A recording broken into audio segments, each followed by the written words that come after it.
S-T-O-N-E-M-O-U-N-T-A-I-N.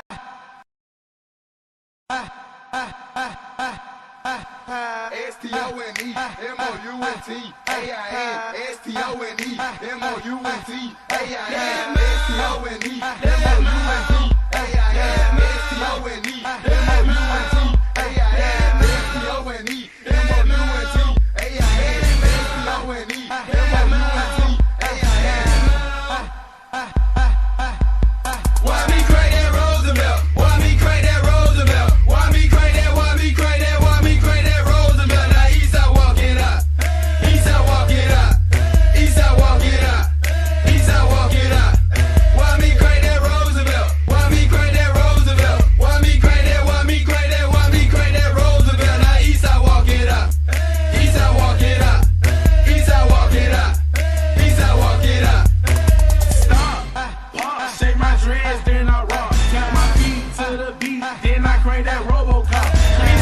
Like a mop, cause my squad got hands of steel. Hoes love it when we crank it, so my team got sex appeal. Walking out, now that's the deal. Then you crank the Roosevelt. Move my legs, shake my dreads, now I know the hoes are milk. Disrespect, we super soaking. I ain't talking water toy. Got them screaming, you can do it, like I was the water boy. You already know, it's your boy in prime time. And I came to crank my dad. In the club, fresh as fuck, you see the creases on my body. Got these hoes choosing me, cause I'm looking real fly. Then I heard they walk it out, so I bent my knees and rock my hips. Looking at this sexy girl, yeah, little mama caught my eye. And then she caught me by surprise, she started juking. Now I'm shooting, oh shit, she really moving. PLP, that beat is slick, I'm pussy line up for the pimp. Why me crank that Roosevelt? Why me crank that Roosevelt? Why me crank that? Why me crank that? Why me crank that Roosevelt? Now Eastside walk it out. Eastside walk it out. Eastside walk it out. Eastside walk it out. Why me crank that Roosevelt? Why me crank that Roosevelt? Why me crank that? Why me crank that? Why me crank that Roosevelt? Now Eastside walk it out. Eastside walk it out. Eastside walk it out. Eastside walk it out.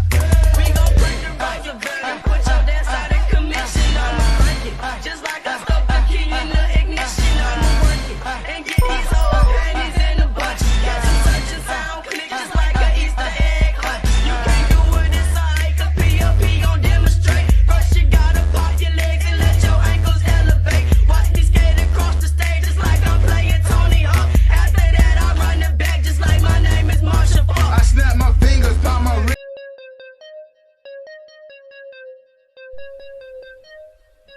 Why me do it? Check me out. Why me do it? Check me out. Why me do it? Check me out. Why me do it? Check me out. Let me see you now, crack and pop. Why me now, crack and pop. Let me see you now, crack and pop. Why me now, crack and pop. Let me see you now, crack and pop. Why me now, crack and pop. Let me see you now, crack and pop. Why me now, crack and pop. Let me see you do it. Go ahead, go ahead, do it. Go ahead, go ahead, do it. Go ahead, do it, do it, do it, do it. When we step up to the spot, yes, them hoes, they on my job. And they like the way we dance and do that snap, crack and pop. Then we post up on the block, and that money we be making. And this nigga steady hating, cause this hoe who I was taking. Then this girl was in the club, best believe she was a fan. We were talking, we was walking, and she said just crank the dance. So we stepped up to the floor, and my niggas never scared. If you don't know how to do it, lean back and shake your head. If you gotta shake your dread, put my niggas on the map. Once you lean and you shake, take your fingers, let them snap. Catch me posted in the trap,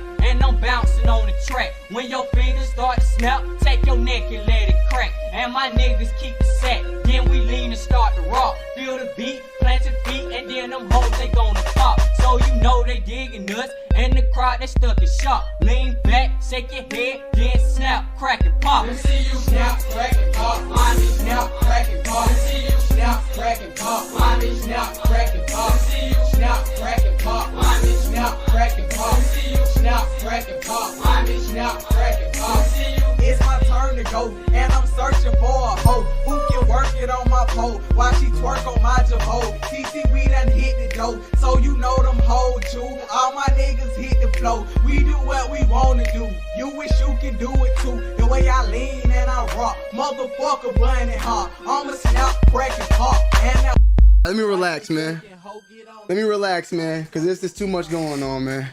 Hey, what's good, everybody in the building, man? You already know what it is. Let me make sure my shit working real quick. Let me got down. I done held you. I done held you down, light skin. Gassed up, shawty. Said I need my 40. Pull up to the party. Yeah. Held you down. What you mean you inviting Kais, but you not inviting me? What you mean? Hold on, one more second. G-L-O-C-K. I'm tripping. We got damn clear now. Shit. We got this. Just play in the background. Let me turn it down a little bit. I can't. So what's going on, everybody in the building? Man, we got this thing already busted open. 185 in the motherfucking building. You already know what it is, man. I appreciate all y'all coming through. I had been sitting on this one for about a day or two. Shout out to Dirty's Got Soul. Dirty's Got Soul is the reason. If Dirty Got Soul pull up, man, salutes to him. I want to say shout out to everybody in the motherfucking building. We got Big Perm, Rob Money, CB Fire Kicks, Ease the Crave, Lou Diddy, South B More, E1 in the motherfucking building, Yonte in the motherfucking building, Sleepy Fire Kicks in this thing, Brandon, I see you, South B More, Malik. Shout out to my motherfucking people in the motherfucking building, man.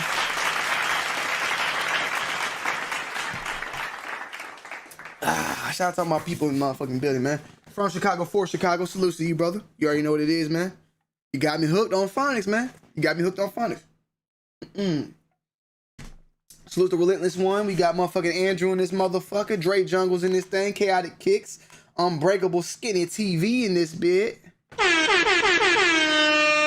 You already know what it is, man. Frank Boone, Base Maryland. Got a lot of people on Long Live the Soul in this motherfucker. There was one more person I just saw. God damn it, where you went? Andrew, my brother Andrew, Sloth Life. K.I. Dub in this bitch. What's good, man? Bobby, biracial Bobby Pesos. Chicago Southside. What's good, Chicago? Good to see you, brother. And it's hard to live out there in that motherfucking shot. That Chirac ain't no hoe, man. G-Fish in this thing. Ant Sanchez, Rico in this thing. PG TV. You already know what it is, man. So look, the previous live, and we will let y'all on. So let me go ahead and get my StreamYard set up. I'm gonna talk my shit for a little bit, you know what I'm saying? And then I'm gonna start letting motherfuckers in like I always do, you feel me? The last live we did though, y'all remember it, you know what I'm saying? It was a real good live. It started off as a couple topics, but then it got to the point where my lives kind of, it's hard for them to stay on topic, bro. Let me see if I can get my fucking webcam for the people too, because y'all be wanting to. When I'm in the StreamYard, y'all can't see me, but the chat can see me, and I can tell a lot of y'all like looking at me or something. So if I can get that shit to work, man. That's just if I can get this shit to work. Oh, there you go. All right, cool. So I got my StreamYards open, and now when y'all come into the StreamYard, y'all be able to see me. Well, we got a couple topics, man. We got a couple topics today. Ooh, that pussy popping on a handstand. You already know what it is. Delirium. Fire. Section 8 on scene. You already know what it is, man. Salute to Section 8. We off in Section 8 right now. Make sure you get your motherfucking welfare checks in, man. Your EBT. And get ready, man, because, you know, we cook the food. We give you the food. If you want to have us cook it, we got to charge you $1. You know what I'm saying? You know how that seafood shit work, man. All right, let me see. Make sure this is right, too. StreamYard. All right, yeah, we all ready. We ready for the StreamYard. All right, I'm going to put the link in the chat. Fuck. Y'all don't, you can hop in, and, but I'm not bringing nobody in till a little bit later, but it's in there. Zay, if you want to get the skinny, y'all just want to hit that, or whoever later on, feel free. I'm going to go ahead and, get to the topic at hand. All right. So, the last live we did, we talked about the sneaker culture. We talked about where it was, where it once was, where it's headed, and thoughts and opinions. And I had a lot to say. About it. You feel me? I had a lot to talk about. Oh yeah, one more thing before we even get to it. Pure Sneaker Cleaner. Where's it at? I think it's behind me. Pure Sneaker Cleaner was just released from customs. Orders will begin shipping out starting tomorrow and should be completed by Monday. Everybody who's ordered moving forward will get their shit out by Monday. We are in full effect. And yeah, it is what it is. Shout out to motherfucking from Chicago, for Chicago, for the donation, man. $1.99, goddammit. What you mean you inviting Kais, but you not inviting me? What you mean? I need y'all to hit that motherfucking like button. We got 241 in y'all in the building. If y'all don't hit that goddamn like button, I'm not going past 15 minutes, okay? That's how I work, okay? I need fucking likes. If I don't get likes, I'm leaving. Y'all not getting a live. We need 200 likes. We got 245 people in here. We need likes, man. And stop calling me. I'm live, man. Ooh, okay, so that pussy popping on a back at it, man. handstand. Shout out to Daryl. Hit that like button.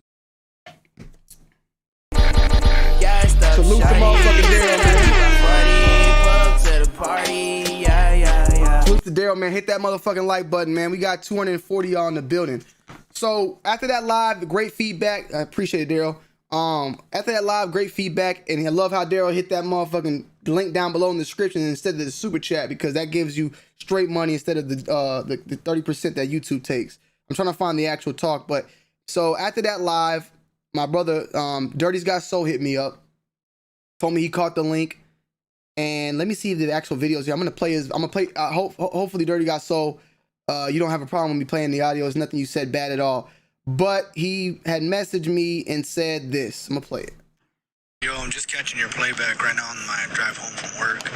I was gonna get on last night talking about this whole, reselling and all that stuff and killing the culture. And I agree with you. I think it's getting out of hand. And the only way that we're really gonna be able to combat it is within ourselves as a sneaker community. But to be honest, it seems like the sneaker community is, I'd say like 70-30 resellers to actual sneakerheads. So I don't know how well that combating is gonna really go. So I don't know, man. I don't know how to take it. It sucks, and it's hard to get anything for retail. And it seems like the only way to really do anything nowadays, to even make content or to even have a sneaker, is having to pay any type of resale, which is, at the end of the day, is bullshit. So I totally agree. Heard that one. I liked it. But then he said something in the following message that made me think, like, it's my fault. Well, a part of it's my fault.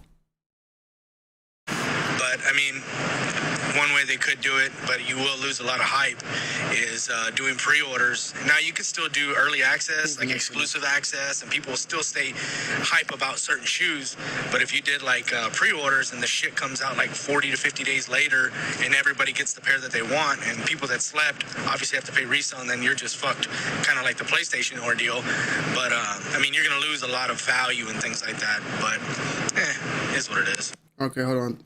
One more thing, bro, and I don't mean to blow up your Here it goes. Here, this is the one, I think. This is the question. DMs or nothing like that. I don't know when you're gonna read this. And this is like no shots. This is just me asking a question. Do you think that you and Kais and Bull and all those guys, because y'all were used as part of SneakerCon to help promote them, do you think the actual sneakerheads, which are you guys, were kind of like misused to help kind of promote the whole resale aspect of it? I was sitting up here this whole time talking about how bad that pussy popping on a handstand. Got kicks, man. And no sneaker community, it's the sneaker business. Even the brands don't respect the actual history. Salute to motherfucking Disney Kicks, man, in the motherfucking building with that $5. Hey, I done held you down, light skin. Salute to Disney Kicks, man, with the $5. Ain't no sneaker community, it's sneaker business. Even the brands don't respect the actual history. Hey, Disney, we were going back at it a lot, man. My man Disney actually DM'd me after that live, and Disney has some solid points. I like people that come. I like the debate. I don't want people to always agree with me, but I do want y'all to take the link or be able to at least, pull up. Now, I got somebody in this motherfucker called Base Maryland. I need to see your face, man. I need to see who you are, man. Okay, I see you. I'm going to bring you in a minute, bro. I'm going to bring you in. Let me just get to that one point. We're going to unlock this motherfucking floodgates and start rocking it out. But, look. What Dirty's Got Soul didn't say was nothing wrong at all, but it made me think, like, damn, hold on. I sat here this whole time going in on how bad this is and how bad the reseller is, but I said, really, shit, it's my fault. It's my fault. It's my fault. It's fucking the Kais's fault. It's fucking bull. It's all of us. We play a good part in it being our fault. Now I saw some of y'all say it's not our fault in the chat. I saw that and I'm like, nah, it kind of is. It kind of is.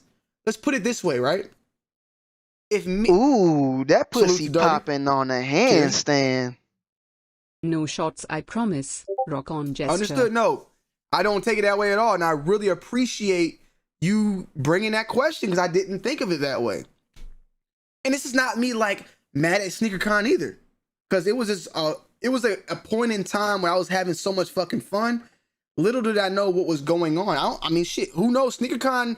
I don't know if SneakerCon was necessarily trying to promote it either. They were just trying to fill their fucking place up.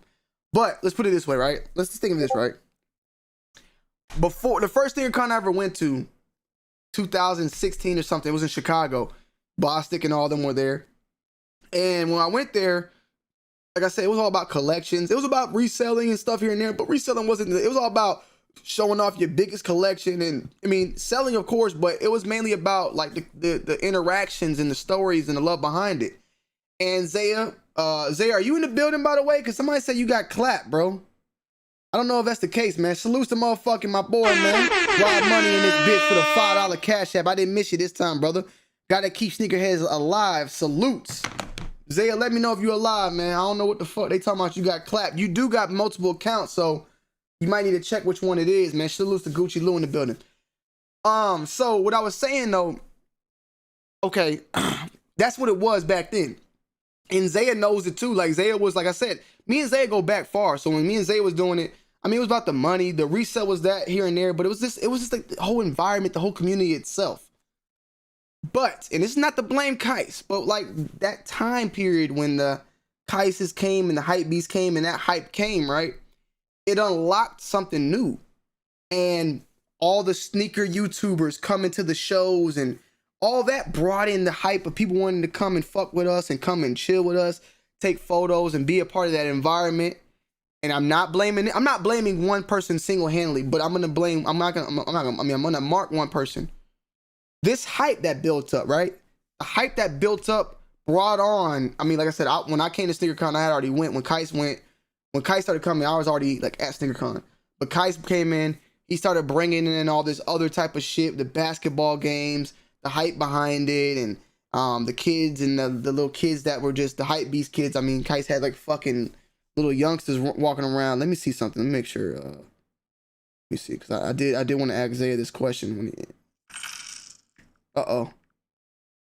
You heard that thing? You heard them panties drop? You heard that panty drop on that motherfucker? This is my brother Yonte, man, for the $10 tipster for nothing.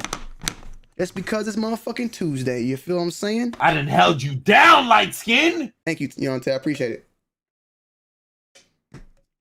He possibly did, Big Perm. He possibly did.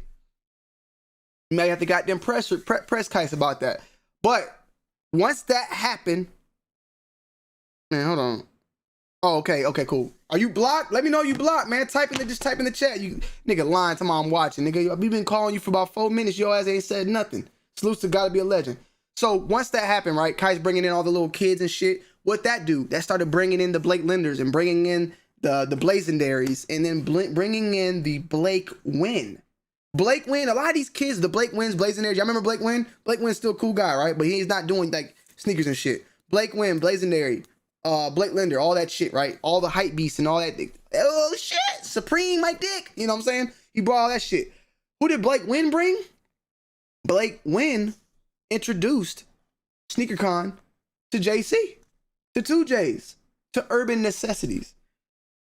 Urban Necessities being at SneakerCon, buying the bulks and buying everything in there and flipping and all that shit.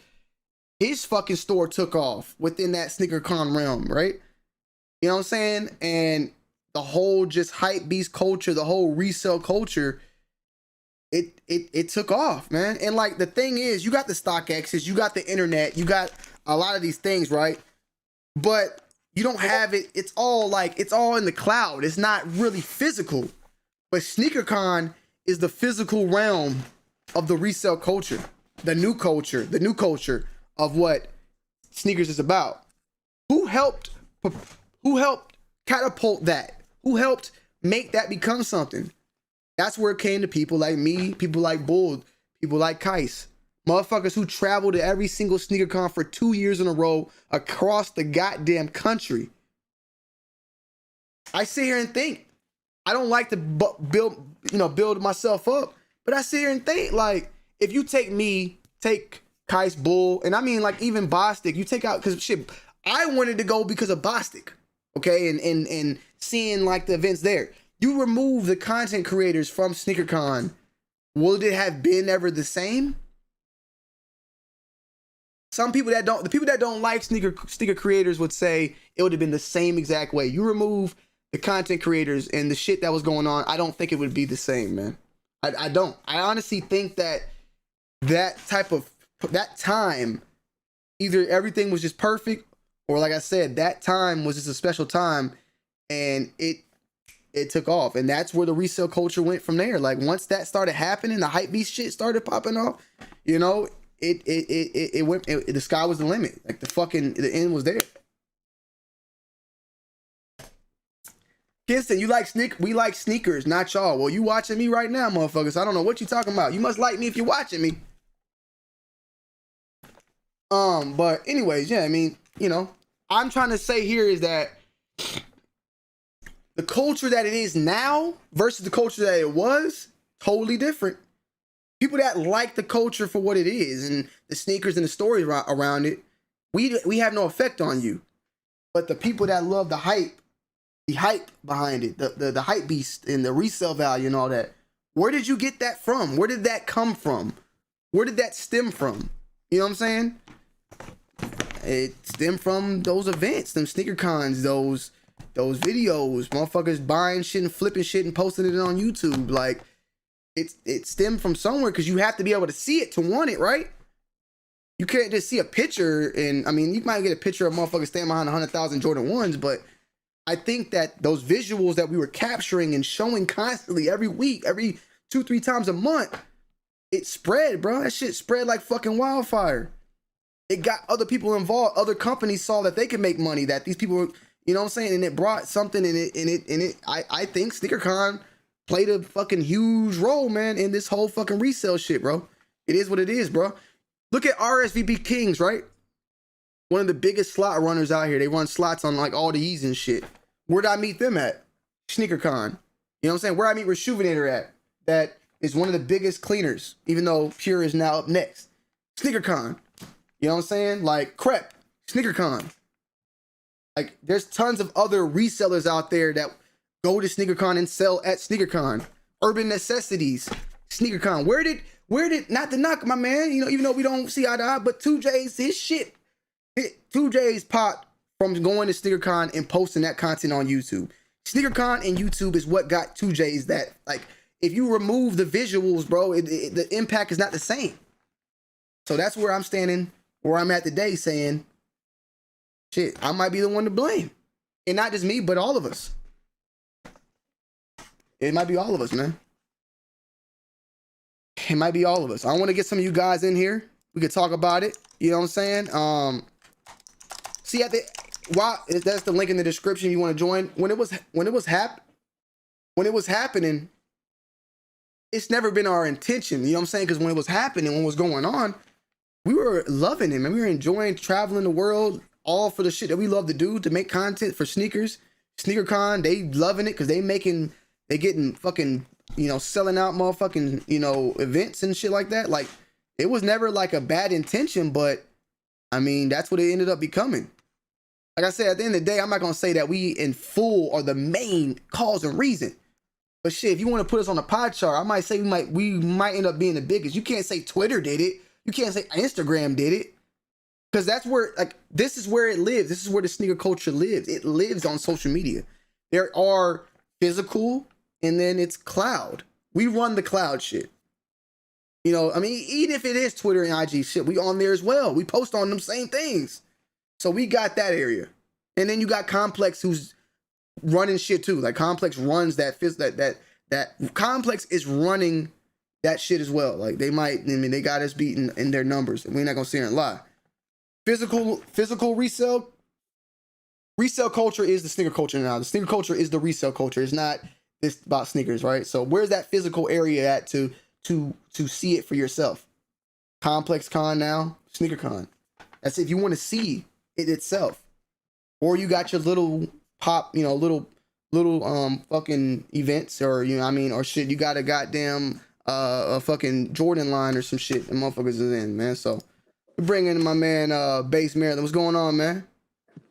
What's good, pimp? What's good, brother? How you doing, man? Man, just chilling, listening, man. First time on here. I appreciate it. So what's your thoughts about all that, man? Like, I just broke it down. What, with the whole sneaker con and hype beast land? Yeah, culture, everything. Man, I've been in this game for a while. I done sold some sneakers off. Got some new sneakers. You try to leave the game a little bit, you come back. Yeah, definitely on so that. I started watching y'all, you Bull. That's the first time I saw or knew about sneaker cons. So if I ain't see it from y'all, I probably wouldn't have known, or it probably would have been late on it. Mm-hmm. So sneaker cons is all right, man. I went to it once in DC because that's where I'm from. I went, when it was around the world. When it was in the gym. Oh no, the last year. What year? Was last year. Okay. This whole pandemic. Oh, okay. Now you went when it was big then, because I've been to the big ones, and I remember like the first. Like SneakerCon DC was like maybe like the second one I ever been to or some shit like that, and it was like the second one I ever went to. I went to the big ones, but the old ones, they used to do that shit like in the fucking gym. They did it at the gym, and then maybe it was the same thing. It's a building that has like a helicopter in it. I forgot what it's called. It's like a helicopter on the damn lawn and shit. It's like some crazy building. I don't know. It's like a government building, I feel like. I don't know if it'd be in a government building, but it's something weird. Convention center. It was something that had a helicopter. Okay. Yeah. So culture is culture. It's always going to change. When you get younger folks to come into it, they're gonna have they're gonna put their stamp on it. And this is what they into. Hype.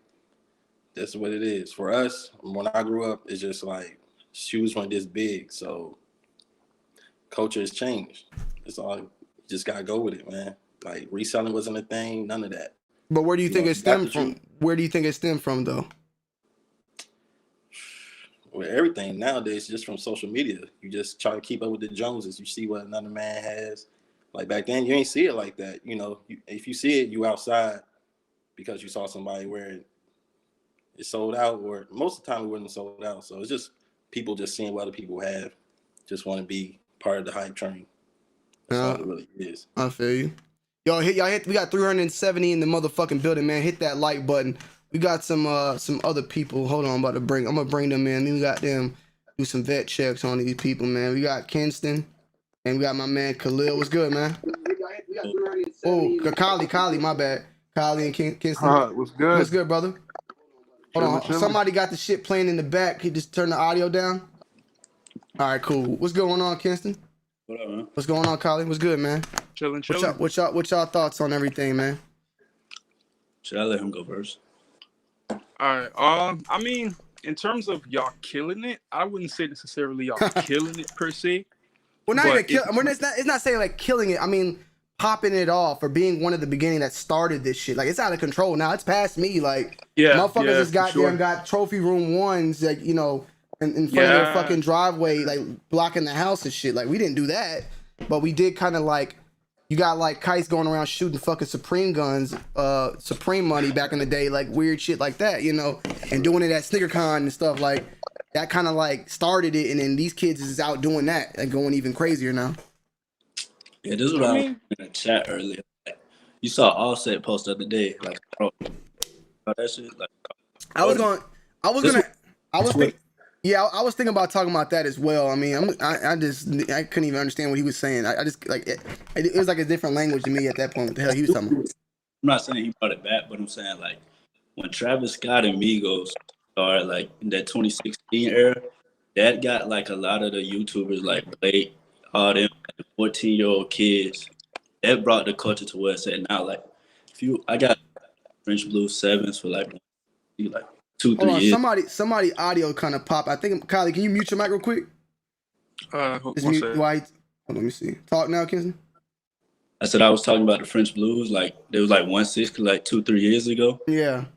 Like 350. You know what I'm saying? Like before like people start YouTubers, like you said, YouTubers start controlling the market, man. But it was after Travis Scott Migos hype in like 2016. You see what I'm saying? Yeah, nah, I get you. I mean, the collaborations with all those people definitely. I think like the collabs in general was also like played a huge part in it. You know what I'm saying?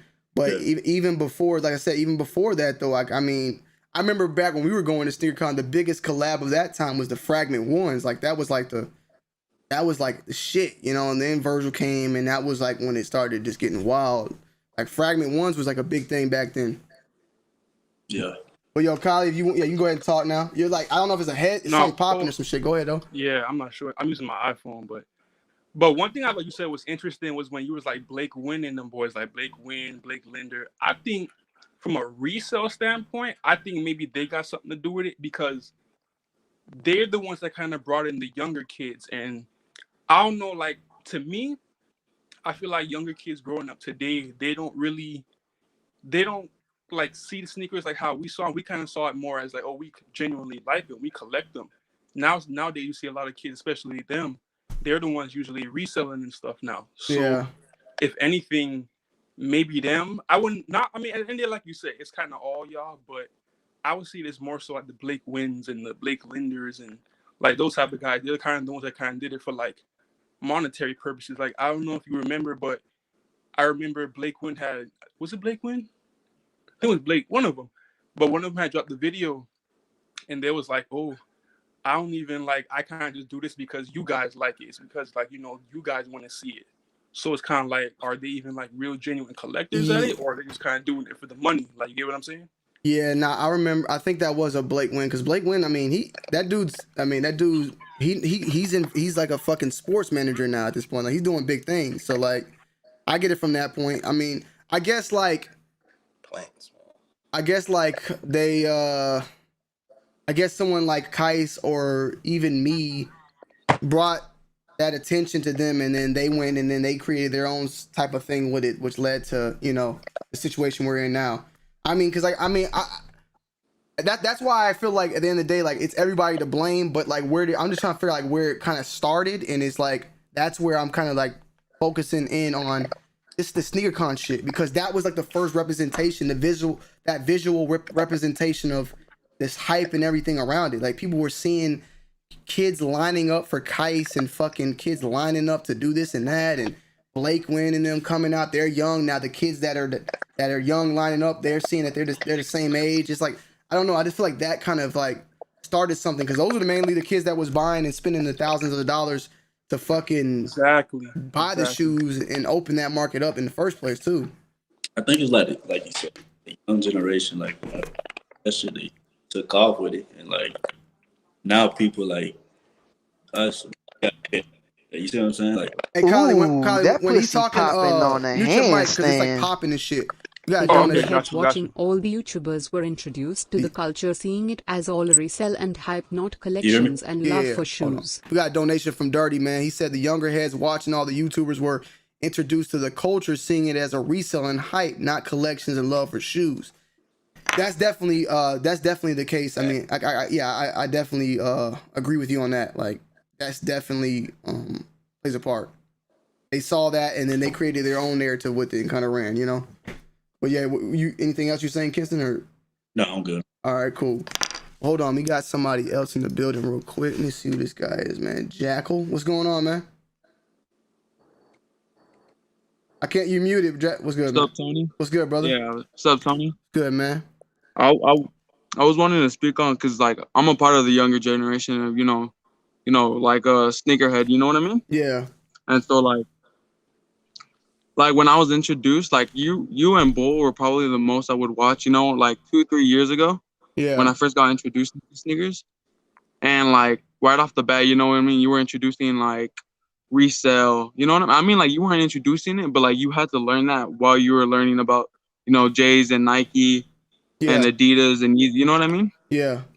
And like from a younger generation, like, yeah, like I can see why people resell too, though. You know what I mean? Like as a younger generation, we have to figure out what we want. I don't resell, but we had to figure out like what we want to do for the rest of our life. You know what I mean? So like reselling, like we see that as an opportunity to actually do that. You know what I mean? Opposed to like doing something we actually like and care about and that we can actually get interested into, opposed to doing you know what I mean? Like being in a desk or office or doing this and doing that. You know what I mean? Well, yeah, I mean, so you're saying Right quick. I can say something on that right quick. Yeah, go ahead. Yeah, so I 100% agree with what you're saying, but it's not everyone that's doing that. You got some people who's actually trying to turn this into a career, and then you got some people that's just being snobby with it, just trying to make a quick buck. Yeah. So for people who's just like genuinely trying to make this into like a career, they want a sneaker store. I can rock with that. I can understand that. But then majority of them, they just really doing it just to be assholes, or they trying to do it to get a quick dollar. And those are the ones that pretty much charge you, say, like $5,000 for an off-white shoe, and you know that's not what it's going for. So you know, you have to kind of differentiate which people you're talking about when it comes to that.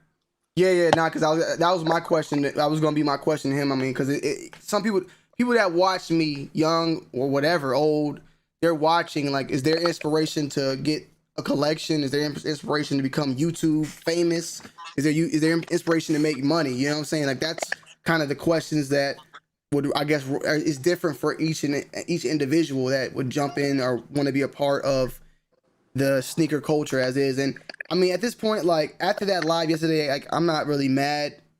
I don't ever want to become that. I don't ever want to become the old guy that's mad that I'm not a part of what's going on. Like, if that's the direction it's gonna go, I'm just gonna flow with it. Like, I'm gonna just remain me, and I'm not gonna be mad though if you know, if kids or youngins want to make some money off of it at the end of the day. Because I'd rather just let it go and go with the flow than be like that old man on the porch screaming at the kids for playing and shit. Knowing damn well if I was that age, I'd probably be doing the same thing. I'm just mad because my legs ain't working. So like I that's just how I look at that shit. Like, it is what it is. But I know one thing. I won't change how I am. Like, I won't let it. Like, I won't like stop caring about the history or stop caring about the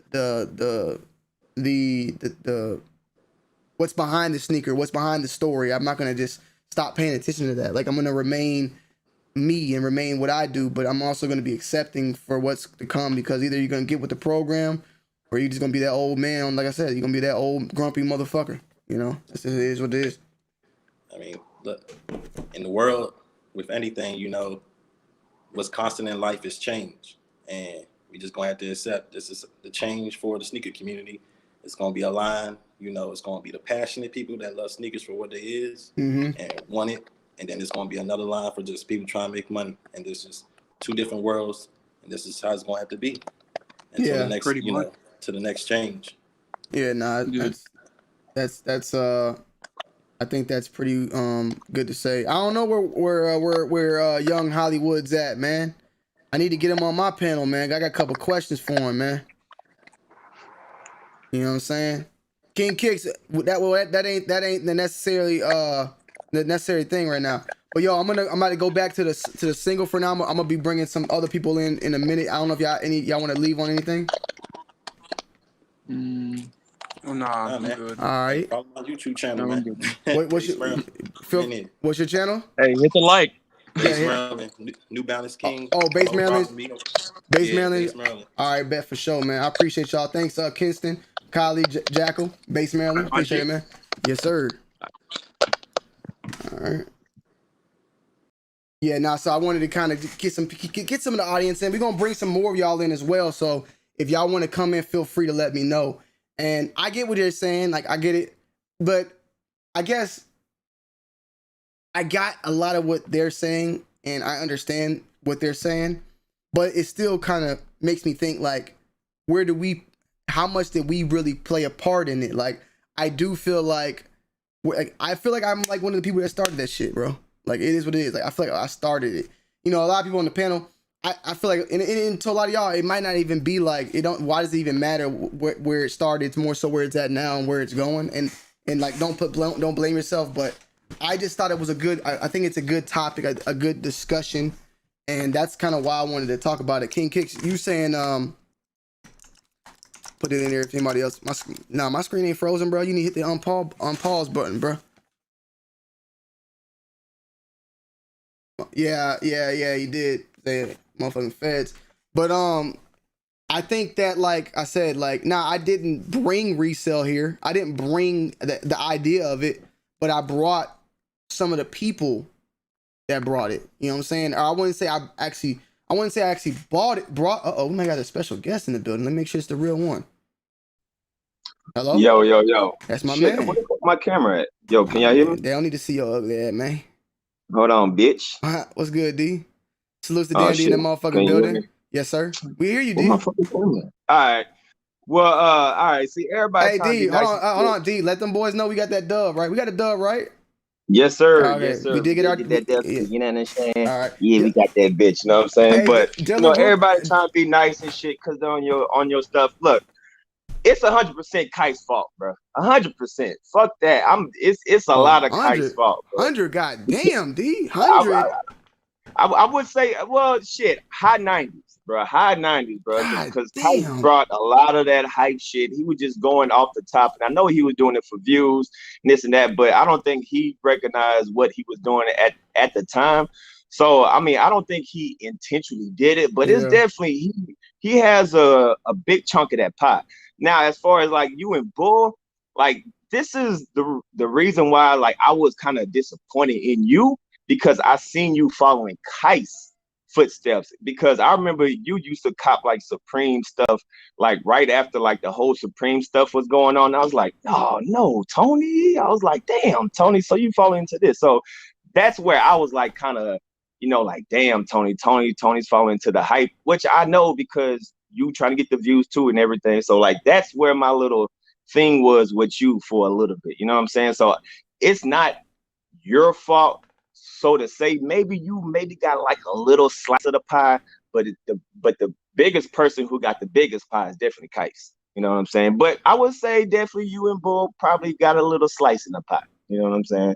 Just a little slice. So you, but okay. And we're talking about the concept of the hype beast with the resale part as well. Like, I mean, but I'm saying, because like Kais is not like a reseller, but I'm saying, like, let's put it this way, right? Would you agree with the JC terminology that I said?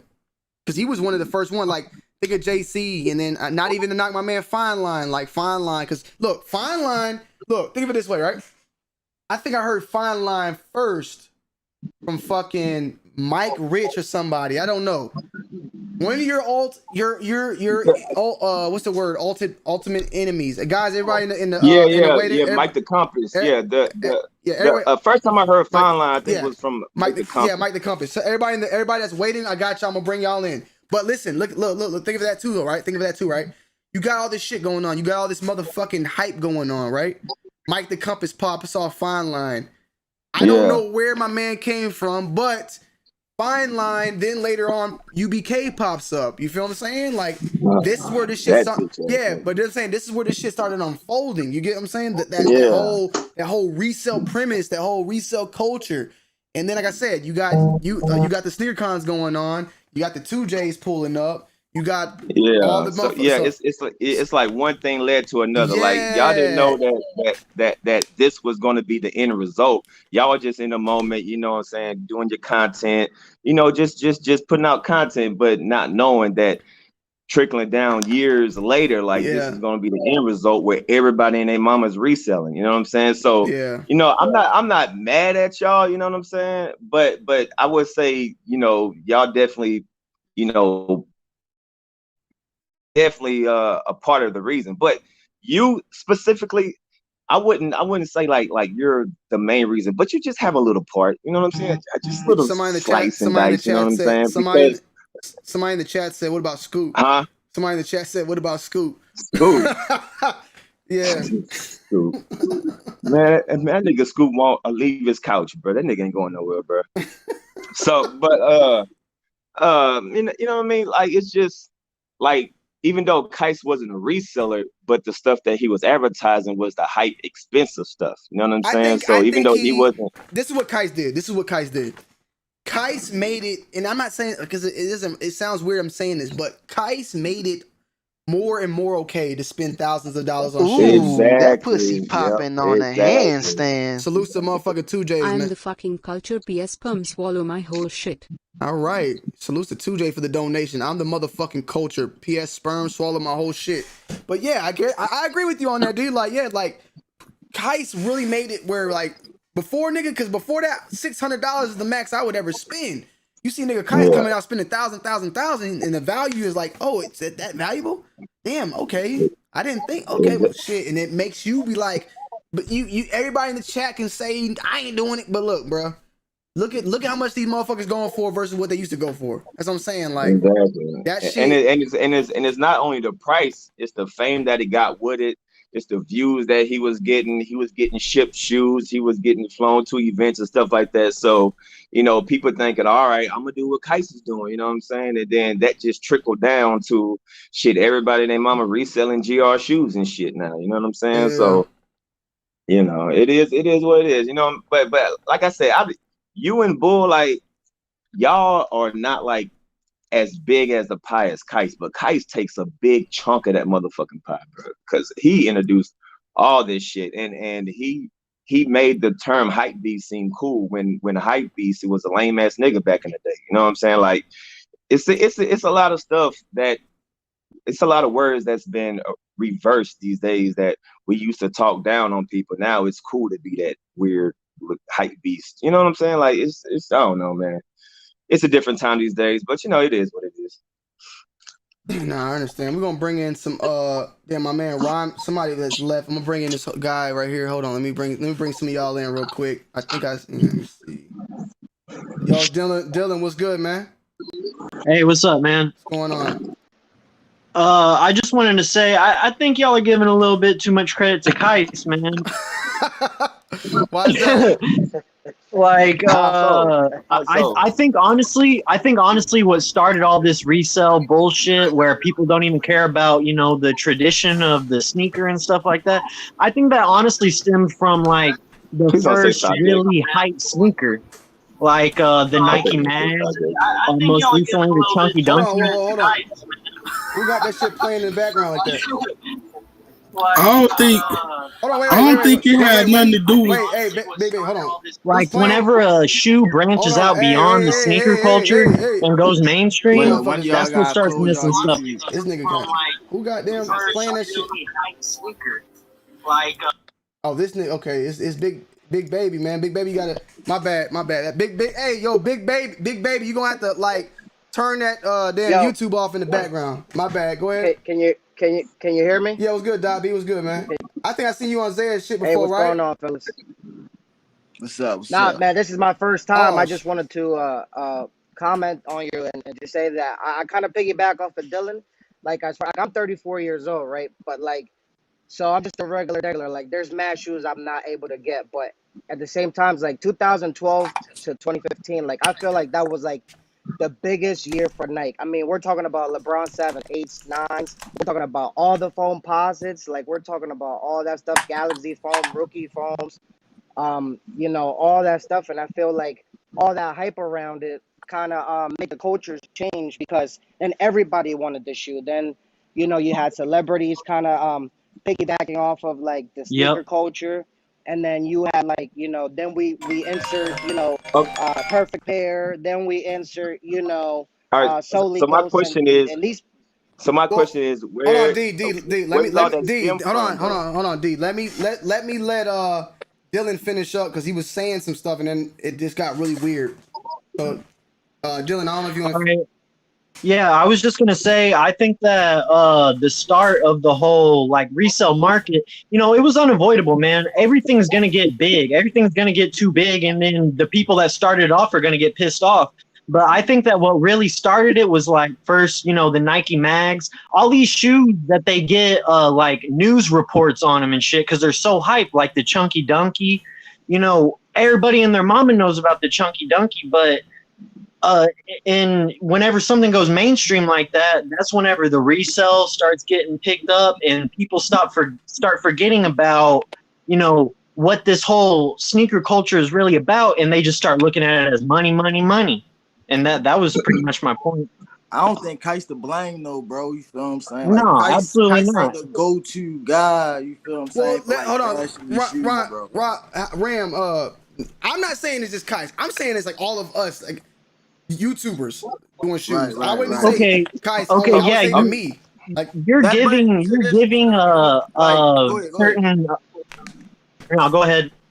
But I wanted to say though, like one thing, you feel me? I'm thinking about this for a little minute now. Like, yo, if all YouTubers didn't do a review on any sneakers that came out for 1 whole month, I bet you, I guarantee you, none of them shoes would be lit.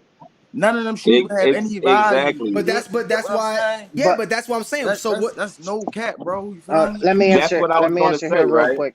Go ahead. I don't. Oh, I'm not blaming you guys because, like, at the same time, like, you guys gotta adapt. But let me just give you an example real quick.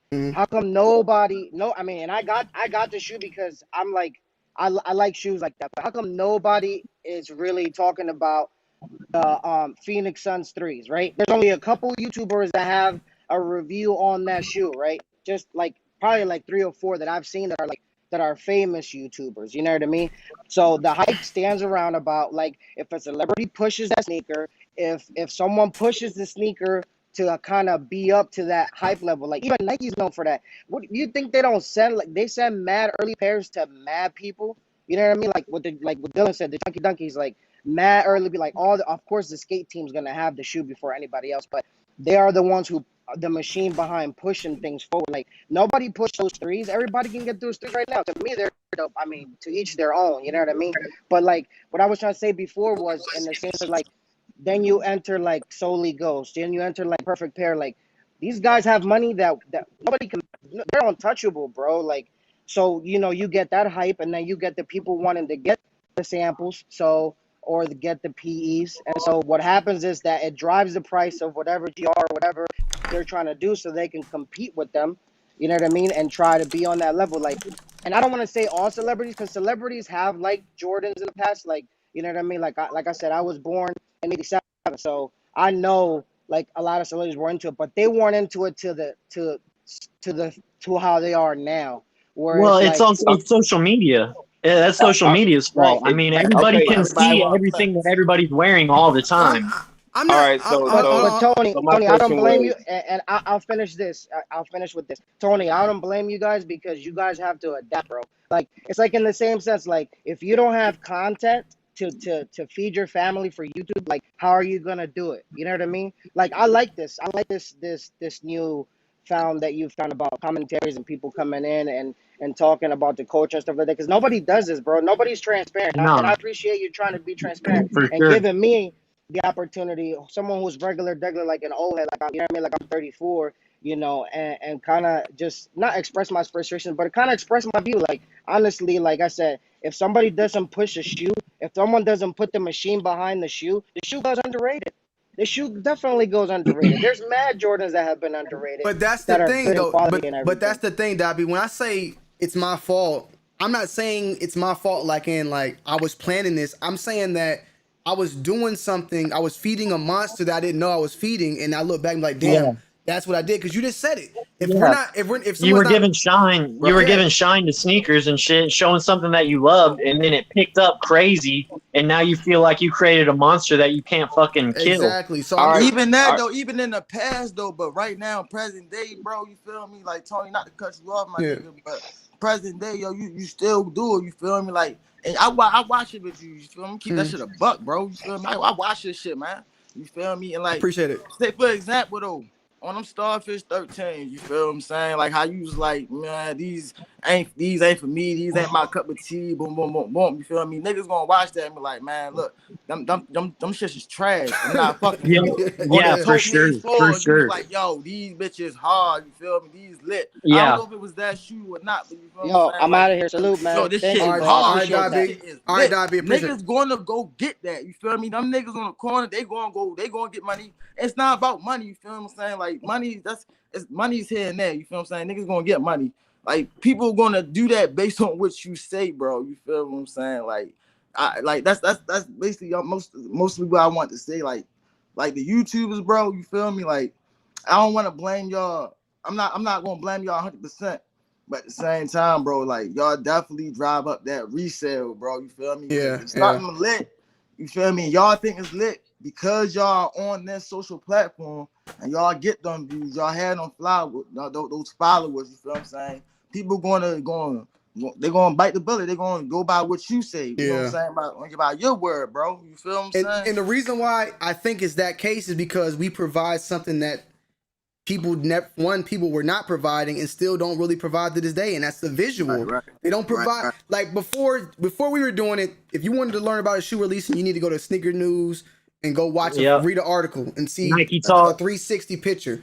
We're out here showing you this shit, flipping it, wearing it on our feet, telling you how it feels. So that's the drive in itself right there. Like that's the hype. And then you seeing me doing it, and I'm a normal person just like all y'all. Like I'm just a normal motherfucker. So it's like, damn, he doing it. I can do it. Like, damn, he can get that shoe. I can get like. So I guess it kind of I just feel like that kind of helped build up everything and it let it like.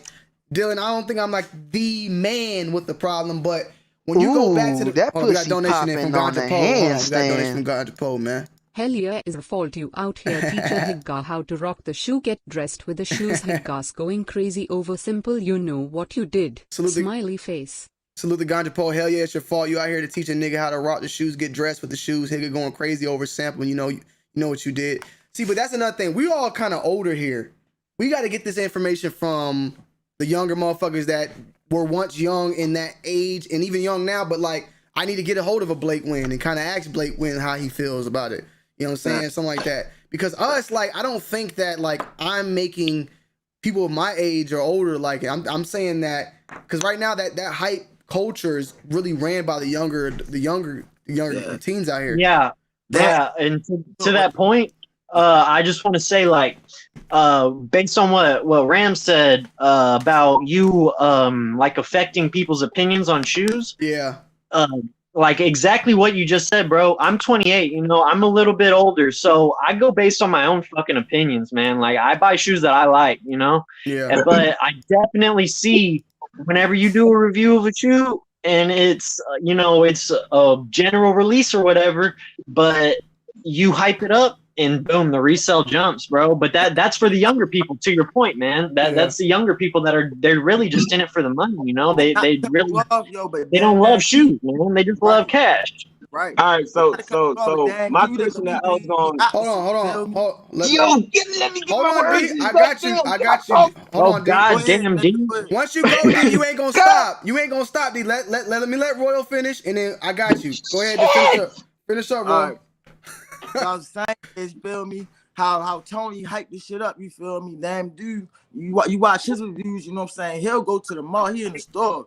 Hey, yo, this shit trash right here, you feel me? I hear all these was talking about, yo, this shit is hard. Man, this shit trash. Like, you know what I'm saying? He give you his opinion on it, you feel me?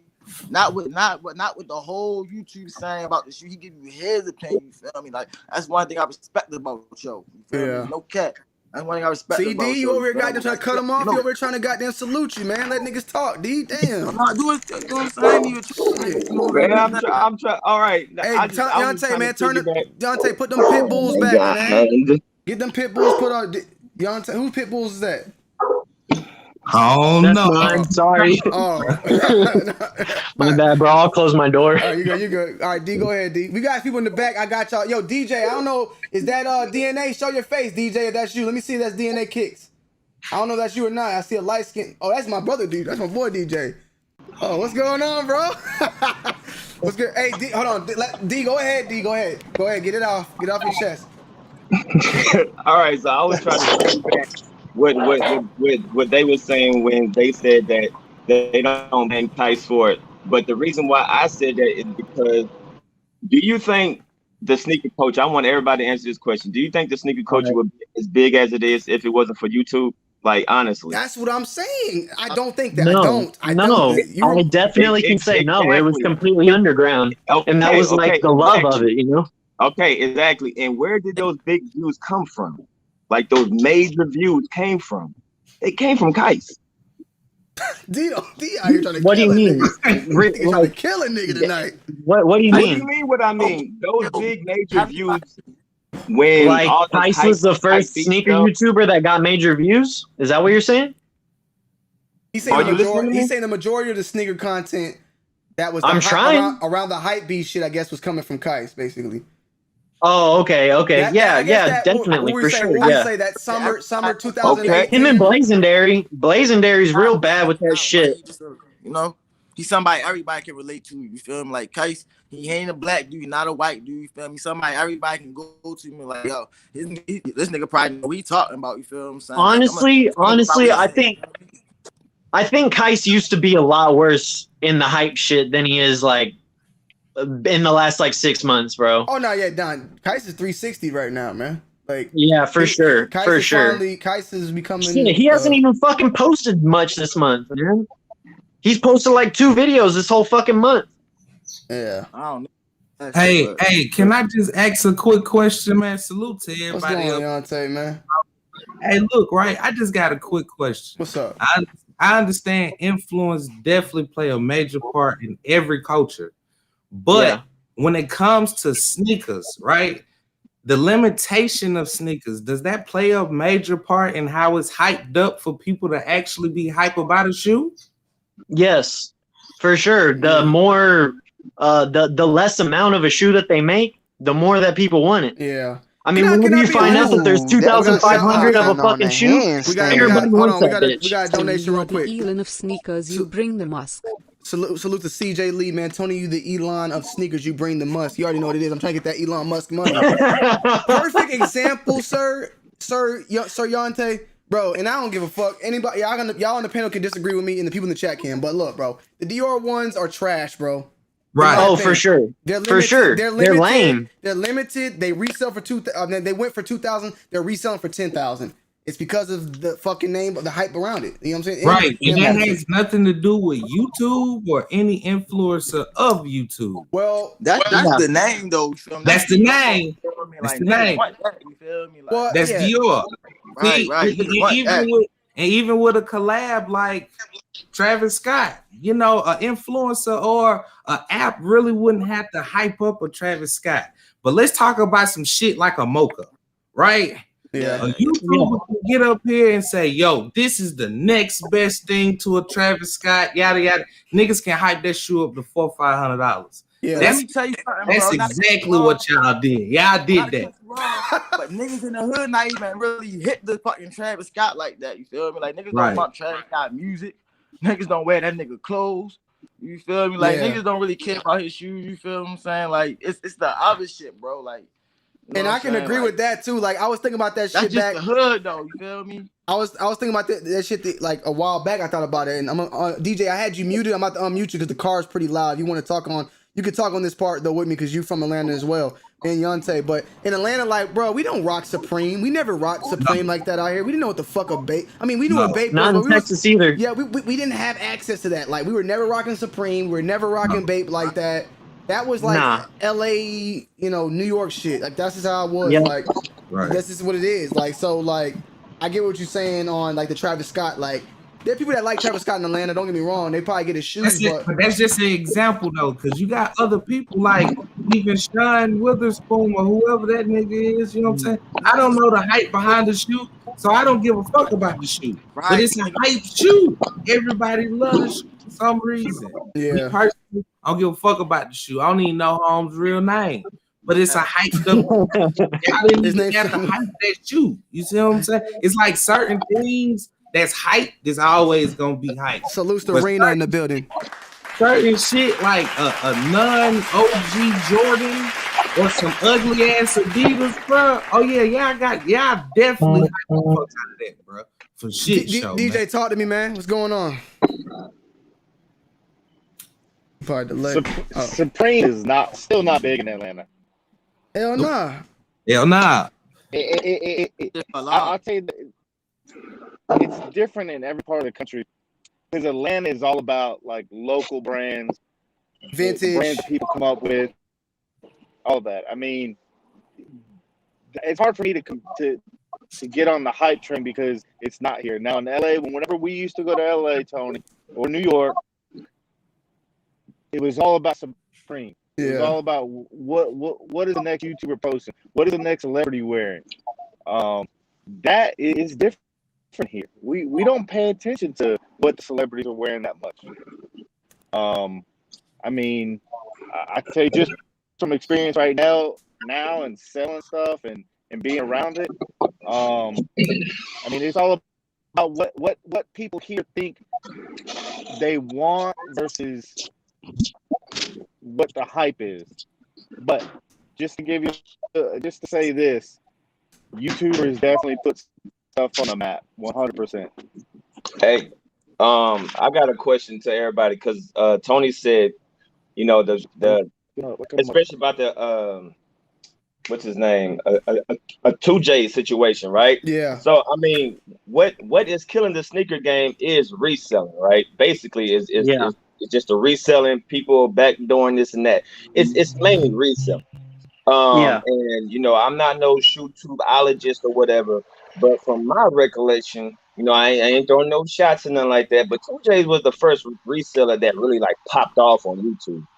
And that's that's what I'm saying. And this is not this is not shots to him, but that's what I was that's what I was saying earlier, D. And then people seeing is, you know, the views, he's getting the subs, and people want to piggyback off of that. So my question to the panel and the people in the chat: do y'all feel like 2J's is a big part of, you know, the way that you, especially YouTube? Because like everybody's selling everything on YouTube, everybody's a reseller, everybody's doing this and that. So do y'all feel like 2J's is a big part of this mess that we dealing with now? Hold on. I'll say this. When I came into doing YouTube, I saw DJ Dells, who was a sneaker YouTuber. I became a sneaker YouTuber. People after me saw me and became sneaker YouTubers.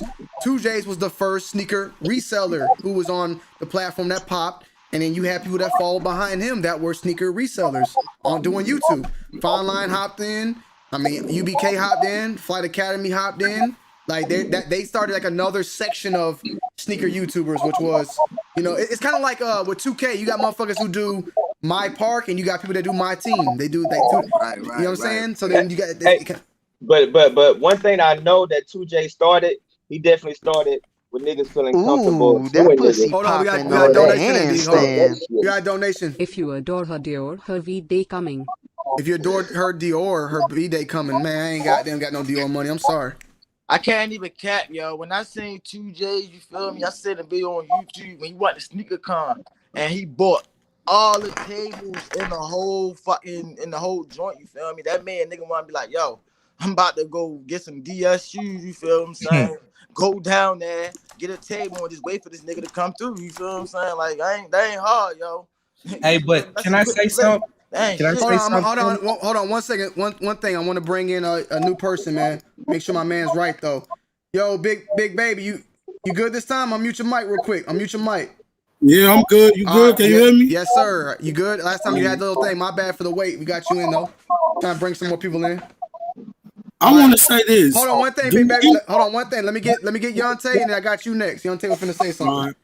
Hey, dig it, right? You know, going back to D question about 2J's, you know, I'm gonna ask you this question, Tony, because you know you run a business. Now, if you were to enter into YouTube as a person that's running sample, you would use YouTube as a marketing tool. Yes, sir. Right? Yes, sir. So when 2J, if I'm not mistaken, 2J is entering in, he was already having his store. So it was a marketing. That was a donation though. We do have a donation though. Hold on, Yonte. $4.99 came through for the super chat from my brother Sleepy Fire Kicks in the motherfucking building. I done held you down, light skin. All right, Yonte said I done held you down, light skin. You already know he done held me down, man. He held me down. So you said that, if I came in as a marketing tool, 2J's had already had you in when he came in to doing YouTube. Yes. When I met 2J's, he came with Blake Wynn to SneakerCon and bought over $100,000 worth of product at SneakerCon without even having a YouTube channel. Right. Yeah. Right. So in my opinion, I wouldn't say he's to the blame because he used it for a marketing strategy. He didn't use it for the avenue of gaining. Well, yeah, if you're using it for marketing, you're using it to gain, but you're not necessarily influencing like you would or Kais would or someone else. No, Yonte. No, this is a question. No, that's a question. Okay. That's a question. That's a question. All right. Is it the same or is it a difference? So first and foremost, let me repeat this again because it might get taken wrong from him or anybody. Right. If you influencing someone to get money, you cannot knock them for that. You feel me? So I cannot knock 2J's what he did. He influencing young kids to get money. But best believe, like, that's what he preaches. Like, he preaches starting your own business and building and how he built his shit from scratch and where it's at. So I do feel like he had an influence. He had a different influence though. My influence was being a sneaker collector probably, or being a guy that people probably looked at me for influence for collecting shoes and having a collection, or just being a part of the community, or to be a YouTuber. You might not even like sneakers, but you just like my personality and you want to do what I do, but in your own avenue. I give you those three things. 2J's gives you the resale environment of owning your own business and making money and living the life. Because 2J's like to show that life he got, which Vegas motherfucking top 4 of the suite. Like, he's showing you everything that you can achieve by doing the way he do, which is reselling and sneakers and all that. You feel me? Not an ass about it, you feel me? Yeah. So he got that. He got the YouTube clout that come along with it. You can become this and you can do YouTube. So he got that as well. So his influence, and the people just like him for who he is as well. Like, people just like, it is what it is. So those things, like, yeah, he has his own sort of influence. People look at 2J's. I mean 2J's channels based upon like, collections and reselling. It's based upon that, And then you even got people like now, like Yonte, you got like the cool kicks that do the videos in their store and shit.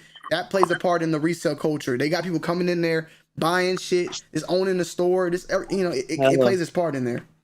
Right. So that's my answer. D, I don't know if you want to say anything. I had muted you because it was popping. I unmuted you now. I ain't gonna lie, yo, fucking with Tony, yo, you feel me? That shit made me start a YouTube, man. It wasn't even about, you feel me, like, wanting to be like you, because I'm a grown-ass fucking man, you feel me? It was just, you feel me, I seen your collection, I'm like, damn, you feel me, like, I've been running it up, you feel me? So I'm like, yeah, I might as well, I'm trying to show the world my shit too, you feel me? Why not? You feel me? No, I never think, nor do I want anybody to be like me. I want, though, people to feel like they can be themselves, but like how I did it. So you can go be you. You don't have to be me. You be you, but you saw how I presented it. You can go and present yourself the way you are. Like, it's simple. Like, that's what I would like to show people. Like, I don't want people to do the same thing I'm doing. But that pussy popping on a handstand. Limo man. First off, salutes to Tony, the chat, and the two you won in the crew, motherfucking building. The bogus resellers and wannabe resellers messing up the game. Resellers posing as sneakerheads are culture vultures. But if the community doesn't feed into it, things will be fine. You Bendisi own. We got back-to-back donations. Hold on. Let me get them. 2J's basically hyped up reselling. Look at all the people that tell him you inspired me to resell in his videos. There you go. So you just donated $3. First off, salutes to Tony in the chat and the 2 Wild crew, the bogus resellers and wannabe resellers messing up the game. Resellers posting that sneakerheads are culture vultures. But if the community doesn't feed into these things, we'll be fine. Zaya says it better. Yo, bed DC on. That's how Zaya's. We gotta get Zaya. If I get Zaya up on here, I'll have him say it for you. One Limo man dropped that 5. 2J's is basically hyped up reselling. Look at all the people that tell him you inspired me to resell in his videos. And there's a lot of people that say, "Hey Tony, you inspired me to do YouTube." So it is what it is. Big baby. That nigga Cam Kicks, he hyping up reselling right now. There you go. He's another one like Yonte. What do you think? What you think he's doing, Yonte? Like, what you think he's inspiring? You feel me? To be honest, I think he's inspiring people to be crash dummies. But in my honest opinion, he's definitely influencing people to, invest your money into sneakers. You never, But in my same sense, though, you gotta be successful at what you're doing to influence people. So he's successful at what he's doing. So is he doing his job? Yeah. Is he leading the people to the blind though? Absolutely, bro. Yeah. All right, can I say one thing to y'all? Wait. One more thing, baby. Yo, Royal and Dylan, can y'all mind backing out for a little bit? I'm gonna bring in some new people, man. We got Chev and Christian that been waiting about an hour, and Big Baby been waiting for a long time too. So I'm gonna let this man just talk his soul away. I know. Go ahead, Royal. Follow Sneaker Rehab TV. Tony, I appreciate you, my nigga. What's your channel, brother? Say it again. Sneaker Rehab TV. Sneaker Rehab TV. All right, brother. I appreciate you coming through. Feel free to come through again whenever we popping off, man. Slide through. I got you in, man. All right, Dylan. I appreciate you too, man. You got anything you want to say? Yeah, no problem, man. I don't do no fucking social media bullshit. I just watch YouTube videos. Y'all have fun. All right. I might try to jump back in the chat after I get out of the shower, man. I just got off work. Y'all have fun. All right, bet. Later. All right. I ain't gonna lie, man. I thought that man Dylan was gonna pull his dick out or something on stream, bro. He had that face like he was ready to go, bro. I just was waiting on him. Was like, all right, man, I'm out, man. Fuck all y'all. And this dude, I don't know. He just had that. Hey, I want to ask you a quick question. Oh, we got. All right, go ahead. I know everything that's been said here about as far as the resale game and everything, but I live in Chicago. And I'm gonna tell y'all what like rebirthed the game here. Of course, reselling been going on for forever, but when them in 2011, when them Concord 11s dropped, it seemed like the new generation had woke up to it. Like these what Jordan's about, because before in this city, it was like November. The cement 3s had came out that same year when the 11s dropped again. Nobody wanted them. You could walk in the store and get the cement 3s. Yep. The next month when the Concords dropped in 2011, I have never in my life, the whole time I've been a sneakerhead, saw lines like I saw. And that was the first shoe I kind of saw where people was really that like, pussy popping on the handstand. We got a little dono. Hold on, we got a little dono for Sleepy. Another one of them motherfuckers dropped that $4.99 with that sticker. He got motherfucking pair dancing, laughing and shit. Drop some motherfucking words in there, Sleepy. Let that motherfucking bitch talk, man. She don't work for free. I got her on payroll. We need that bitch to talk. Go ahead. And it was like, that's the first shoe where I saw people in my city, like, was outside stores. Like, of course, at the time, they didn't know what it was going to be. But people was reselling them for like $350, $400, and people was willing to pay that price. And me being a person that's been wearing Jordans, and that's the thing where I think the line got to be drawn. If you've been wearing Jordans for a long time, because like I tell my homies now, there's no Jordan 1 that I would pay $1,000 for, because it's the same exact shoe but in a different color. And it's like, if you've been around something for so long, it gets to a point where you be like, I've been buying Jordans for so long, that shoe in a different color don't motivate me to pay $1,000 for it. Because it ain't nothing we ain't never seen. It's just being a different color. And I look at people like, you like the Dior Jordan.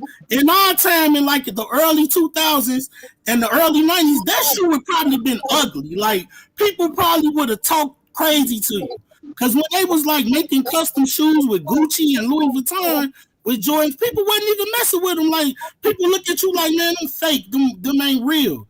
And it's like, now it come to a day and age where I look at it as, it's definitely the limit value of shoes that make them go for more. It's like, damn, I don't want to miss out. It's like a thing inside a person. I feel like, because as I was younger, I used to feel like that. I remember I got the Columbia 11s when I was in 6th grade, and the next month my auntie boyfriend walked in with the bread 11s, and it was like, at that moment I was so hurt because them bread 11s looked like a whole new world to me. But then as whole new world, that shit don't phase you to a point where you be like, man, color, I gotta have them and pay that much for it. Hey, all right, D. Yo, big baby, I just listening to you though. I remember we talked before. You've called in a couple times on the show. Yeah, we had a conversation. I remember good to finally see you. I remember we had to talk back.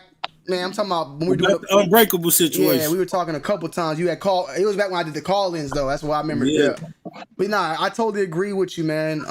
I totally agree with you. The chat agrees with you as well. And that's just like D. The thing he gonna have to ever understand about that unbreakable thing that I never good. Unbreakable live in Chicago. We got 1 million shoe stores here. It's like one thing Chicago got that you on every street corner besides a church is a sneaker store. Like it's like I know that. I was there. the I was clock. there. I was there. I know, and that's what I'm saying. Like a lot of people be acting like Unbreakable is doing this Houdini act by copying these shoes. You can go to City Sports right now. They probably got some shoes that don't come out to next month. Right. As Yeah, long as you willing I to pay seen it that toll. firsthand. Yeah, I As seen it long as you firsthand. willing to pay that toll, you can get it. And that's what I be like. People be acting like Unbreakable is like this. It's like he doing something that can't be done. He just willing to pay the toll when other was not. And I get it. Like I'm not a reseller, and I don't want to pay extra for Jordans. But it's like one of them things. I feel like this game has come to what it was gonna be because Jordan refused to make more shoes. Hold on. Because y'all saw when they decided to make more shoes, they were sitting on shelves. Hey, Chad, we see you now, man. What's good, man? Oh, what's up? I'm gonna talk to myself. My bad. Nah. I know you and Christian been in the back, man. I'm trying to get everybody in, man. My bad. You was over there. You was singing or some shit. All right, so hey, I appreciate it, big baby. You good to stay in here, Christian, Chad? If y'all want to come, one of y'all want to pop it off. I know y'all been waiting for a minute. I appreciate y'all waiting. I ain't really got like nothing Christian, like, you muted right now, but Chad, go ahead. We'll get you next, Christian. I ain't got really nothing like too crazy to say. It's just like I don't think it's anybody's fault, bro. We in the information age. Like if you that pussy popping on the handstand. We got a dono just came in from Michael Pena.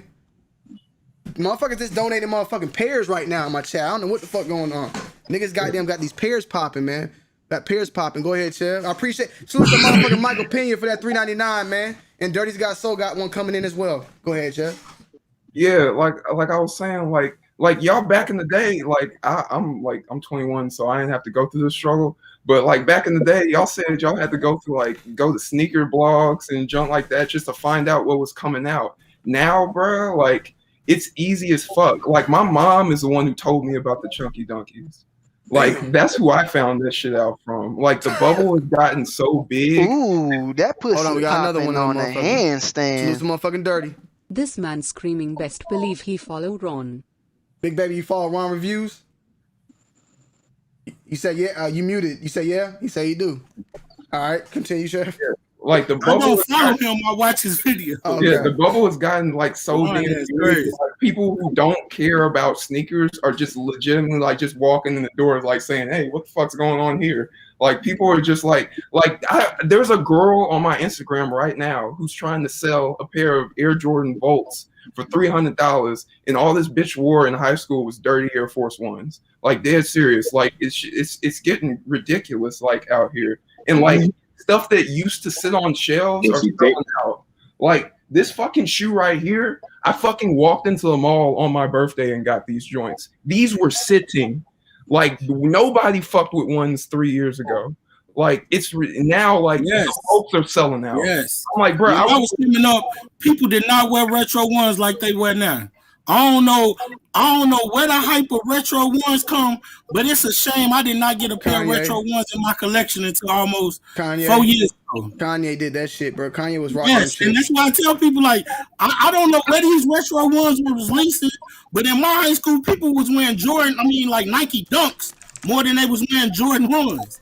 And it's like, oh, where you came from? But Jordan ones weren't real popular in Chicago at all. It was like 4s, 11s, 3s, and stuff like that, 9s. But I don't know where retro ones hype coming. I feel like it come from. It's the cheapest Jordan in the world.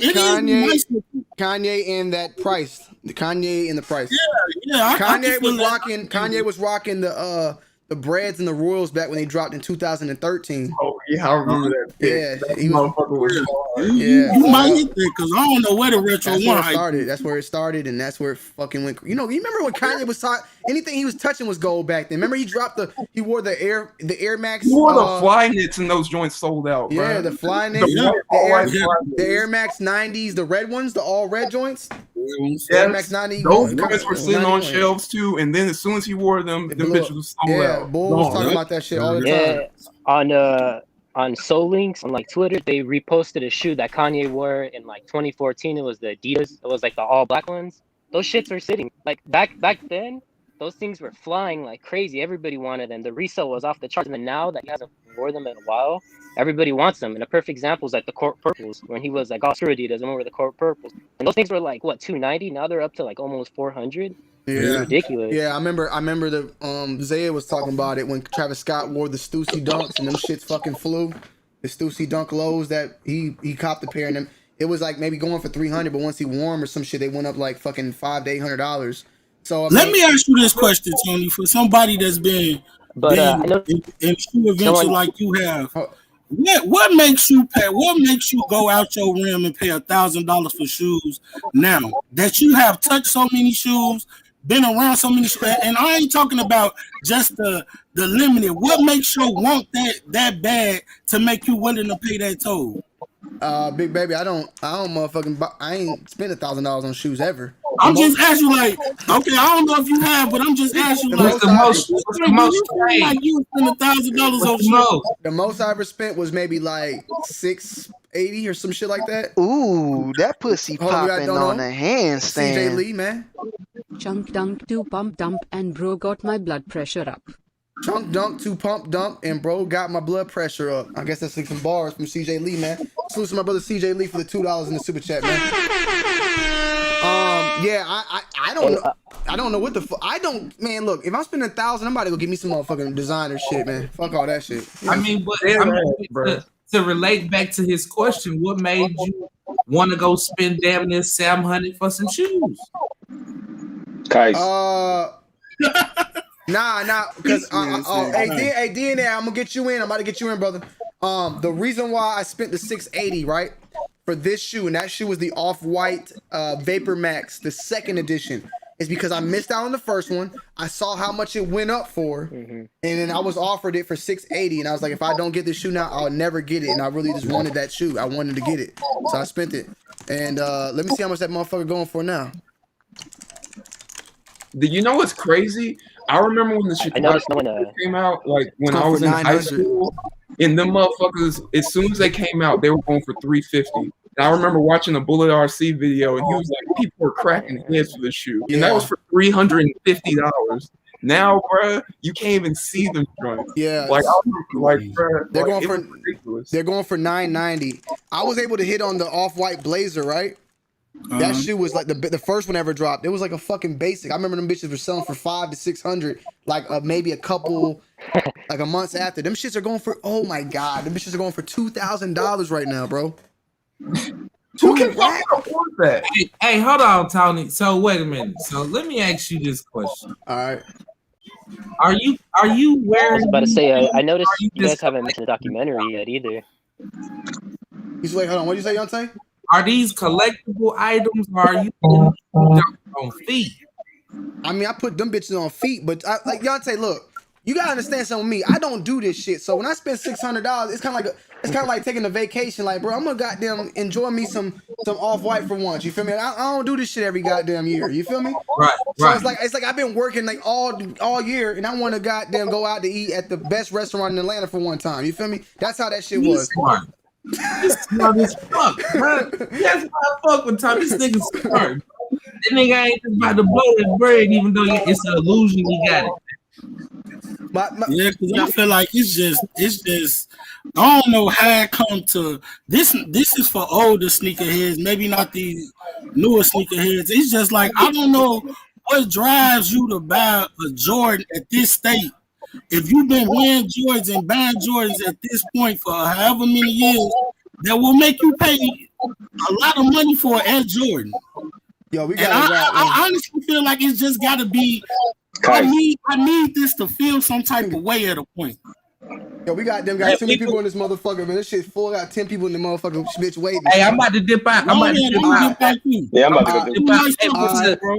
But the second hand will big goddamn baby said, bro, I blame Corona and goddamn this documentary for these Jordan prices, bro. Hey, Disney and Kicks, come back in, bro. Disney and Kicks, come back in. I got you. You next up. Hey, man, but stay down, man. Y'all boys be safe. I'm still waiting for the invite. You just pick a date and tell me, like, yo, I need you on Wednesday. I'll come through.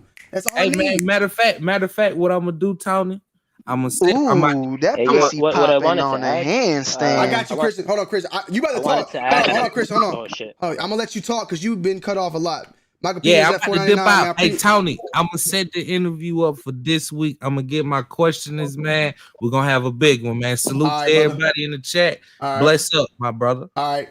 I Appreciate bet. it. All right. DNA, come in. All right. DNA's his shit loading up. MKT. Hold on, DNA. Hold on, MK. Let me let my man Christian talk about. I need to let him talk because he's been trying to goddamn talk for a minute now. What's good, Christian? Talk Oh to me, man. snap, MK! I just watched your vid, bro. I like your vid a lot about how talking about UAs and about how Nike just needs to make more pairs because they're over here suing people and shit.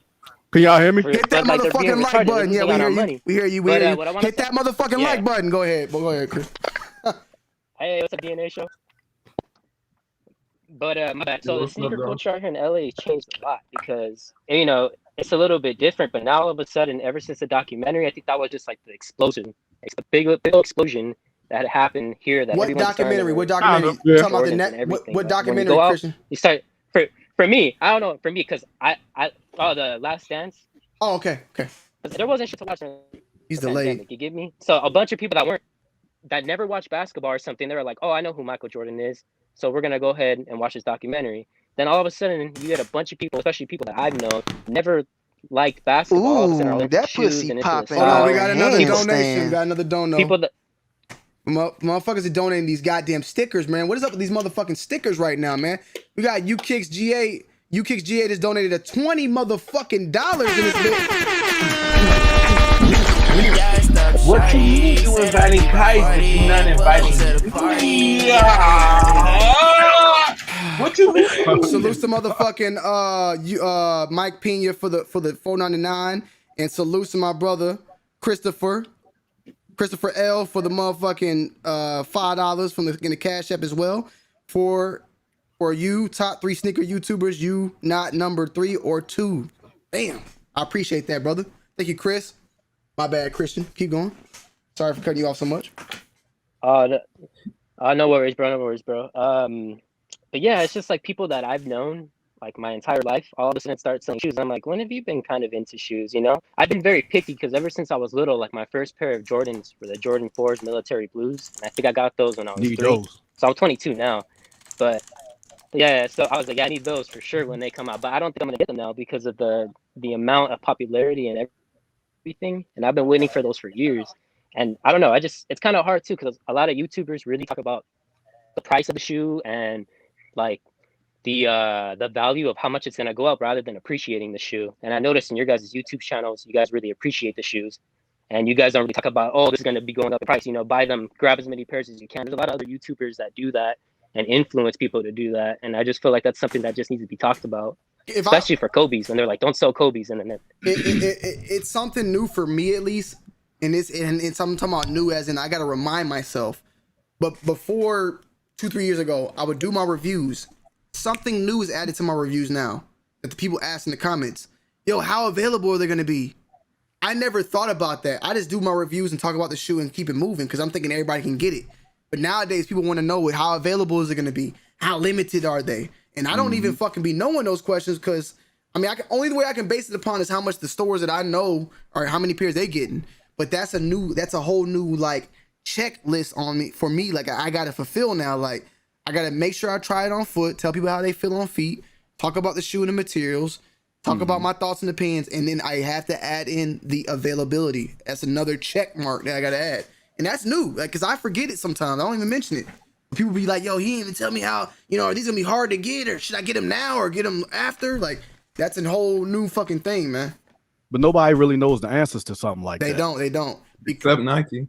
They don't know Right. the answers because I've learned it myself. Places like Soul Play, they'll get 30 Carmines or 100 Carmines, and that to them looks like a lot, but the next store might only get 10. And it Right. might be an People actual don't realize that. It might be an actual limited release, but they just getting flooded with a lot of pairs. Or they might get only a full size run, and then every other store in Atlanta get 300 pairs, and that shit's a fucking flooded shoe. But if you just basing it upon what Soul Play getting, then you gonna Right. say it's limited, and that shit ain't limited at all. It's That's why I don't mess with them type of analytics, man. Yeah. What's good, DNA? those Instagram pages. I don't know if you guys been on Instagram, like gallery, be popping up. So yeah, Chev, I don't know if you have anything else you want to say. I'm gonna try to rotate some people in, man. Oh no, I'm smooth. I was just wanted to like ask like one more question. Like this is just like this is more towards like MK and like the UA thing. I unfortunately like can't buy them because I'm big feet game. Like they only go up to like size 12, but like a lot of my grails and stuff are like in the thousands now, and like it's so hard to like justify like spending like 12 or like $1,600 on a pair of shoes, which like obviously I can't. I'm in fucking college. But what's the name? Like when you like adult like big like game, own a house and shit, like is it still like hard for y'all to like, because I know like Tony, you do this YouTube stuff, so it's basically an investment for you. But like is it like hard for like y'all to like spend like a whole bunch of bread on y'all grails and still wear them? Because if I know if I'm spending like $1,300 on a pair of shoes, I'm tiptoeing them motherfuckers. Like I've never done anything like that. MK will tell you good on that, like his thoughts, and Zaya, who just left, will tell you on that too, and also Troll. But like I'll speak for them because Zaya I don't know what the fuck just happened to Zaya. Zaya got clapped, but what they would say is that kind of is what made them stop buying the retail and go into the UA, because he's like, bruh, I was at a point where, you know, if I get the shoe on retail and it's going for money, I want to sell it. But then if I end up, you know, if I'm buying the shoe for $1,500 on resale, I don't even want to fucking wear it because I don't want to get it fucked up. So if you just go buy the UA, I don't give a fuck about it. I'll trash that bitch and not even beat care. the shit out of it. So they, you know, I don't spend, like for me, it's if I can't get it, I move on. That's how it is for me. But for Zaya, who's recently been all like fuck it, UA it and out, he can give you the best answer, you know, for that. Like, you know, that's how he rolls though. Like, basically what I just said it, like he's not finding a reason to spend $1,000. He's gonna get it for retail. If he gets it for retail, he feels good about wearing it because it's for retail. If he can't get it for retail, then that motherfucker's saying fuck that. If you know, if he gotta spend too much money, he's saying fuck that, and he's going to spend, you know, across the water and keep it moving. Zay, I don't know what happened to your internet, but you can come back in, man. But yeah, that's I don't want to take up too much more space. I know y'all got a whole bunch of important people coming through. So, well, nah, everybody's important, brother. Everybody's important, man. I just got like 10 people in. I'm just trying to make sure everybody get their voices heard. Bandemic, I'm gonna let you in, and then D Fresh is next. And I see Dylan's back too. I think Dylan's about to come through and pull his dick out for real. Thank you guys for having me. Oh, D rolled out. Nice to meet you guys. Thank you guys. All right, fellas. All right, yeah. Hold on. That boy Dylan got them coming back for me, man. I was just joking, Dylan. Don't goddamn do nothing funny if I let you back in here, man. What's going on, Bandemic? You muted, by the... Oh, you... What's good, brother? Yo, what up? What's good, bro? Hey, I didn't think I was gonna make it on. Bro, y'all some legendary YouTubers. I watch all y'all stuff fire. I appreciate it, man. Appreciate it. Hey, if you talk about me. Well, hey, bro. Go ahead. Hold on. First, before I go into the whole thing, MK be having me rolling on these UA sneakers, bro. Like, he be pulling out mad grails. And then he'll get to, I don't know, he just super funny. But anyways, appreciate it.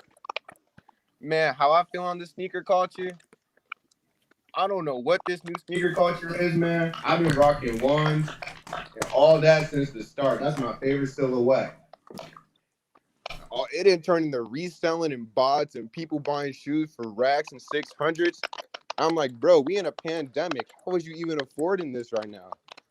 Like, I remember back when the COVID Christmases came out, you know, they had the ornament with the snake skins on them. I don't know if y'all remember them.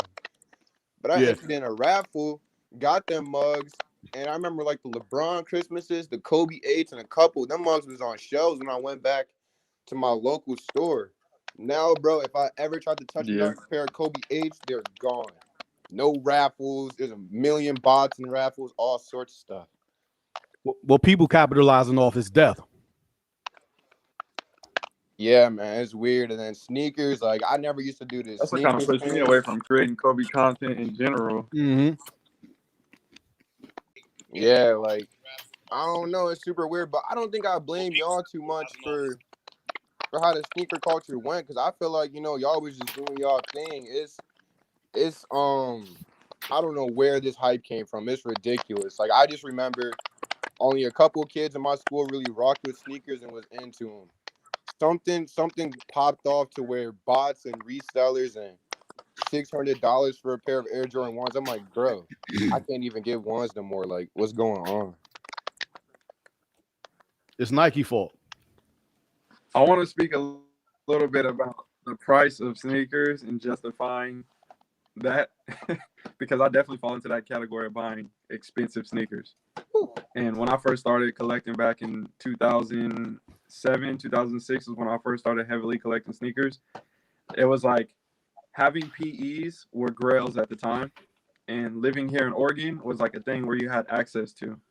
But I was paying $500 to $1,000 for a PE that may be like a $20,000 or $30,000 PE today. Shoo. So at the time, it was a lot of money, and the price has just escalated insanely to where I would spend $1,000 and get some like Chris Paul or Ray Allen or some Mike Bibby, something like that. And now I spend $1,000 and I'm getting some like semi-limited release sneaker that's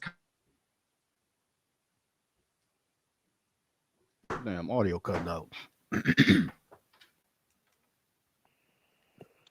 Yeah, I don't know. Like, I just picked up the COJPs. Luckily, I had a homie plug me for them for basically retail, but Dan, I go look for these on other sites, and people asking for like $300 or like up to $400 if they being like, I don't know, they trying to run pockets. The fuck is going on, Dan? I'm You got like, two bro, I wouldn't motherfucking. even gotten these if I was This man got plugged two in of these my bitches homie, in this like, motherfucker, man. it's impossible to get shoes. I just picked up the Vaults not too long ago. And even my local store, they running pockets. It used to be $25, $50 to pre-order a shoe. They like, we want a whole 100. Plus you gotta buy Wow. the shoe. See, that's the shit. That's how stores get shut down. Hey, hold on one second. If it's a retailer. Hold on one second, man. Nah, man, that's crazy. Yo, Dylan, what's up, man? $100 for a pre-order? Dylan, you got your Bro, shirt off, I'm man. trying to get the Carmines, and they already 220 or two whatever, right? My man Dylan got his shirt off right now, man. I'm getting scared, you man. gotta buy $100 worth of stuff. I'm like, y'all tripping. Oh, that's what they doing out here now? Yes, bro. They used to do $25 back in the day. Yo, my man Dylan got the shirt off. What's up, man? Hey, no, I just got out of the shower. I'm just making sure, man. Oh, I gotta put a shirt on and be on this show. I don't need you to stand up and then drop all right, out. hold man. on. I don't need nothing to drop out, man. I don't need nothing to drop out, man. I don't need nothing dropping out, man. Making sure you good, man. Hey, hold on. Hey, Dylan, put a shirt. Dylan, put a shirt. Damn, $100 on. Hey, Dylan, put a shirt on real quick. Let me get D-Fresh for 1 second. I just realized D-Fresh was in here waiting. All right. Hold on. Yeah. Gotta make sure nothing dropping out, man. What's going on, D-Fresh? What up, bro? Good, man. Chilling. You good? Yeah, man. Yeah, I was listening to everyone talking and shit, and basically, like, I don't know, like, you can't blame people for like making shoes hype and all that. Like, the brands are the ones that are doing this shit, and this started back in like 2002, like Nike SB era. Like, I know it wasn't like selling like that back then, but like, 2009, 2010, that's when everything really started to sell. Like the one guy said, like, with the Galaxy phone posits and like all those things, and it just kind of like snowballed, and everybody, they just kept making more and more like limited shoes that they knew that everyone wanted, but like no one could get them. They're like, half the shoes are just unobtainable. So it's crazy. And like, I've been watching you for years now, by the way. I just started my own YouTube trying to like, just trying some, with all this shit going on. So let me ask you saying basically it's the brand fault? I feel like the brand really like they're making like 12,000 pairs of the trophy rooms. How is that fair? But you do know, like, Quick Strikes and stuff have been around for a long time. That's what I said, since like 2003, 2004. Even before that, probably. I mean, I'm just talking about, like, I got into it in like 2002 with Nike SBs. That's what made me fall in love with shoes, like back in the day. Like I wasn't like, you know, that's when I was like 11 years old. I was young. Yo, Disney and But Kicks. Now I don't know if you disappeared or what. You was in here. I brought you in. Ooh, Hold on, we that got pussy popping on a handstand. God damn, bitch talking. MK said it best. Nike What don't happened? care about us, We got so donation. why should we care about them? Nike. 2021. Oh, I'm gonna read that. Sean George said, "My MK said it best. Nike don't care about us, so why should we care about them? 2021 about to be the year of the UA. God damn. Hey, For real, though. so Like, first of all, hold on. First of all, D Fresh, you said it's the brand's problem, which I can understand in some aspect, but then I would say also, wouldn't you say that old time, I guess 2011 compared to now, there is more buyers now. So oh, the supply might have stayed the same, or the supply could have. Major change. Yeah, There's been a major change. Like nowadays, you're right. Like I heard someone say, it's like 70% people just get shoes to sell them and not wear them no more. Like I'm in love with shoes. I don't know. I'm like addicted to shoes. Like always. I always have been. That's been my thing. I love wearing shoes. I love buying shoes. If I get an extra pair, I'll sell them. But I'm not that guy that's gonna get 100 pairs and like, you know, hit people over the head. I understand that that's a business, but like, you know what I'm saying? Like some people nowadays, like all the little Timmies and stuff, they've been taking it too far. You know what I'm saying? Like we got like these like 15-year-olds that got rich parents, and they, you know, they be buying up like 20 grand in shoes, and like it's nuts. It's not fair. But like there's nothing we can do about it. But I mean, you know. So hey MK, I know you've been in here. You kind of been responding. I don't know if you just want to get some shit off. Nah, I'm listening to y'all, All man. right. I'm listening to y'all. I'm jumping in a second. Because if I don't let you talk, they gonna goddamn come clap me, man. Hey, come on, man. Crazy, like doesn't make sense. Nah, I feel what you're saying. The Timmy Turners, man. Yeah, bro. I be watching you too, MK. Appreciate you, brother. Hell yeah, man. I love all your things. You know what I'm saying? Like I don't hate on UAs. I don't hate on any of that. You're right. Half the shoes are the same shit. It's just UAs. It's just all preference. And True. Like I believe in what you do. Hey, MK, if I DM you on Instagram, can you send me the link for them UAs?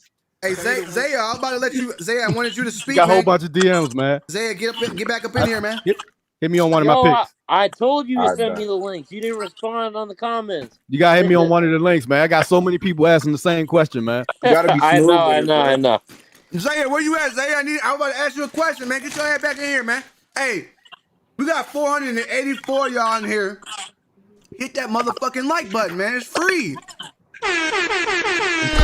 Hey, yo, Tony. Said I need my 40, pull up to the party. Yeah. What's good, brother? You think you could shout out my brand new channel? I'm trying, bro. I'm trying. What's your brand new channel's name? It's my name. It's T Fresh Kicks, bro. I've been trying for the last month, and I don't know. I'm just trying to, you know, like I see it takes a lot of work, and like I know it's not gonna come easy at all. Hey, I've been busting my ass with this little cheap camera. Hop in the chat, man, and let them know it's you. Like, you know what I'm saying? And we'll let them know where you at, man. D Fresh yeah, Kicks. bro, just D Fresh Kicks, bro. I'm trying to make it. Like I see you guys doing your thing, and I'm like, I want to be part of that. You guys are killing it. Y'all, so Rishi. Hold on, Ben. I got this light skinned motherfucker in here that's getting kind of bougie. I ain't talking to him, so he keep leaving and shit. What's up, man? First of all, turn. I can't even hear you, man. Talk. Yeah. He got bougie and left. Like, here, let me talk. I'm leaving.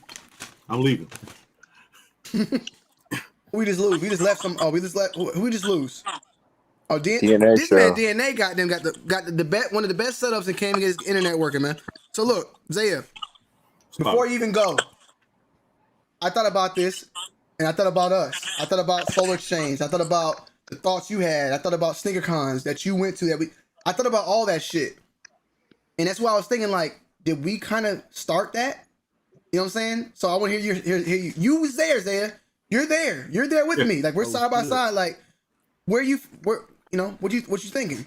let's put it like this though. But so before, because I was there when you was doing it, but I was there as a vendor, right? Yeah. I had already passed my going to SneakerCon for YouTube, like them dunks. But that's not to say that that's not what I was doing before that. You know what I'm saying? With the YouTube thing, it's almost as if people get cycled in and people get cycled out, right? And you can't necessarily blame you because technically, motherfuckers that was around when I first started were doing it. You know what I'm saying? At the end of the day, it ended up being a situation where you had two types of people, right? The first type of person, the mentality was, oh, I'm going to buy an extra pair, flip it so that it pays for my pair. Then you had the other individual that says, bro, I got to go to work, bro. I can't be in the fucking line or at the mall. So, yo, homie, I'm going to give you $50 and you get me my pair for me. And someone would be like, all right, no doubt.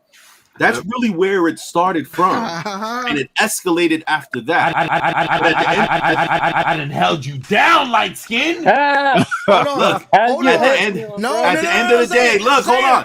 At the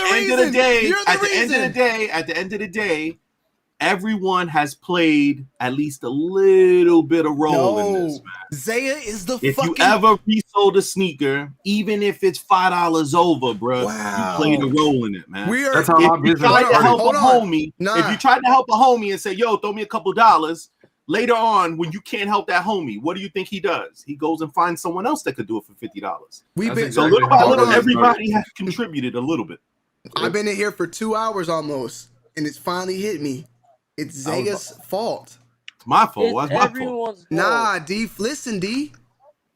Zaya's the first YouTuber that showed the reselling. He's the pioneer. Listen. No. Hold on. Listen. This guy. No, you know what I'm credited with? No. You know what I'm not credited with showing resale. The vlog. I'm credited. No, not even the vlog.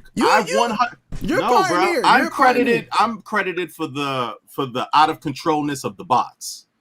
We were the first people to show them. Okay, nobody even knew what bots were. But I was a part of that, like. And who would have thought? I thought we was airing something out that was going to end up fixing the culture. And all we did was we created a bigger issue. Hold on, but listen. Damn, Zaya, you are like, they gotta put some respect on your name. You started the vlogs. They don't be putting respect on my name. You started the vlog life. You started like pretty much the sneaker YouTuber going to the sneaker event with Soul Exchange. Like you're one of the first there, but you also were like the first, at least for me, the first YouTuber that was showing me how to make money selling sneakers by going to the outlets, buying them there, and flipping them. So you're the first sneaker YouTuber reseller. You are. When did you start uploading? I might just be. And you know what? Listen, I started off with the mental concept. Yo, bruh, I work a regular job. I'm a regular individual like everybody else. I can't afford to buy shoes every week, and it be coming out my check. I got bills to pay. So you know what? I'm gonna pop an extra one. I'm gonna flip it, and I'm gonna have money for my pair. This Indian nigga right here ain't playing, bro. What the fuck is this shit? The Indian nigga, man. Yo, but that outlet shit works, bro. If you have no money and you want to build yourself up, that's the way to go. Hey, Jay, I think it might have been you, bro. You showing the bots, you showing the reselling, bro. I think it was you. You were the fucking. I think it's time for me to cut the fucking camera off. That's what the problem is, bro. You started a lot of fucking trouble, man. Yeah, it's time. I've been doing too much these years, man. It's time to just cut the fucking camera off my fucking business. Zaya was showing vlogs, reselling, and buying sneakers. All three of those. He was doing all that on this shit. Just start a new wave, bro. Bro, I would have if I would have known then what I know now. I would have seen what has happened, bro. I would have never done any of it, bro. Hey, message. I wasn't plugging Fine Line on no pre-order. I was plugging Fine Line on selling shoes early. I never plugged them on a pre-order. My bad cutting you off, Zay, but that was it. Where? Yeah, we're gonna hear from him. I'm just saying, my bad, Zay, for cutting you off. But nah, like you was the first motherfucker to do resale on YouTube. You was. You started that. You wasn't doing it on no like store shit, but you was like showing niggas like, bro, you can go and buy this at the outlet and do your thug thizzle. I still got some more questions for you though, Zaya, but I'm gonna let DNA show, guys. This motherfucker been having technical difficulties. We don't know how long we might got this man up here. You feel me? Hey, Bandemic, Can you hear me? hey, Bandemic, I can hear you. Let me Okay. bring in Dylan real quick, man. He put a shirt on. Bandemic. Yo. I'm gonna bring you back and I'm gonna get Dylan in. He got a shirt on finally. All right, bro. Go ahead. Do All your right, thing. all right, brother. I appreciate you. Might have to upgrade to that motherfucking professional, man. What's up, Dylan? Hey, what's up, guys? What's up? All right, DNA, talk to Hey, me, man. Let me let DNA talk real quick. He been waiting. yeah, for sure, Bruh, for sure. I have heard so many different things. There's so many different tangents we could go on. It's ridiculous at this point, honestly. Let's hear about it. I guess I could give you my short gist of how I look at things and how I perceive the sneaker culture and what I use to leverage it to help me create the lifestyle that I live, if it makes any sense. Because I'm sure we've all created some type of lifestyle around sneakers, and that's why we're all here talking about it. So 15, 16 years old is when I started, and people used to think I was stupid for selling sneakers. That was like 2007, 2006. And like you were just saying, it's crazy how that works when you just are a sneakerhead and then people want shoes from you because they know you have sneakers. And then you start selling them to homies. My senior year of high school, I made sure that I wore a different brand new pair of shoes every single day my entire senior year of high school because I wanted to be the guy that just had all the fresh kicks and all that shit. And I just love shoes so much. Sound like me. And I did it every single day. I had a brand new pair and I was buying multiples of this and this and that. And then next thing you know, hey, bro, can you get me a pair? Well, we got the Nike employee store here. Shit is half off. So if I'm buying a shoe for half off of retail and I know I can now sell 2 pairs for a little bit over retail, I'm getting free plus profit. I'm building this huge collection and all of my shoes are free.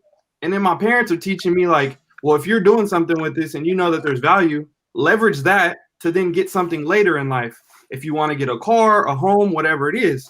So initially I wanted a car.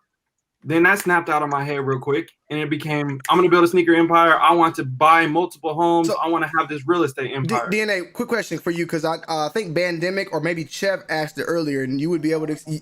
2 questions for you, one for you, DNA, and then one for Zaya, too, from opposite ends. First day, DNA, I think it was a Young Taste question, actually. What makes you feel the need or feeling okay to buy the PEs? I mean, you spending thousands of dollars on those shits. Like, what made you think, like, that's good to do? What do you look at as an investment or personal? Like, what do you feel? I think it's a 2-part. You're knowing that if you're going to buy something and you're buying everything material in life is for either somebody else's profit or for yourself. The mic, the chair, the table, everything that we have around us is somebody's profiting off of it, right? So if I'm going to buy the things that I love, let me make wise decisions. If I'm going to buy a toy, if I'm going to buy a jersey, if I'm going to buy something that I know I can wear, I want to be able to get something in return out of it because I know that typically as we get older, there's stages of life. And then we don't like that stuff anymore and we want something else. So if I know that, let me get some type of value out of what I'm purchasing that's satisfying me now, but may not satisfy me 7 years from now, 2 years from now, 2 weeks from now, who knows, right? So I think about that when it comes to literally damn near everything, unless it's a main necessity of life.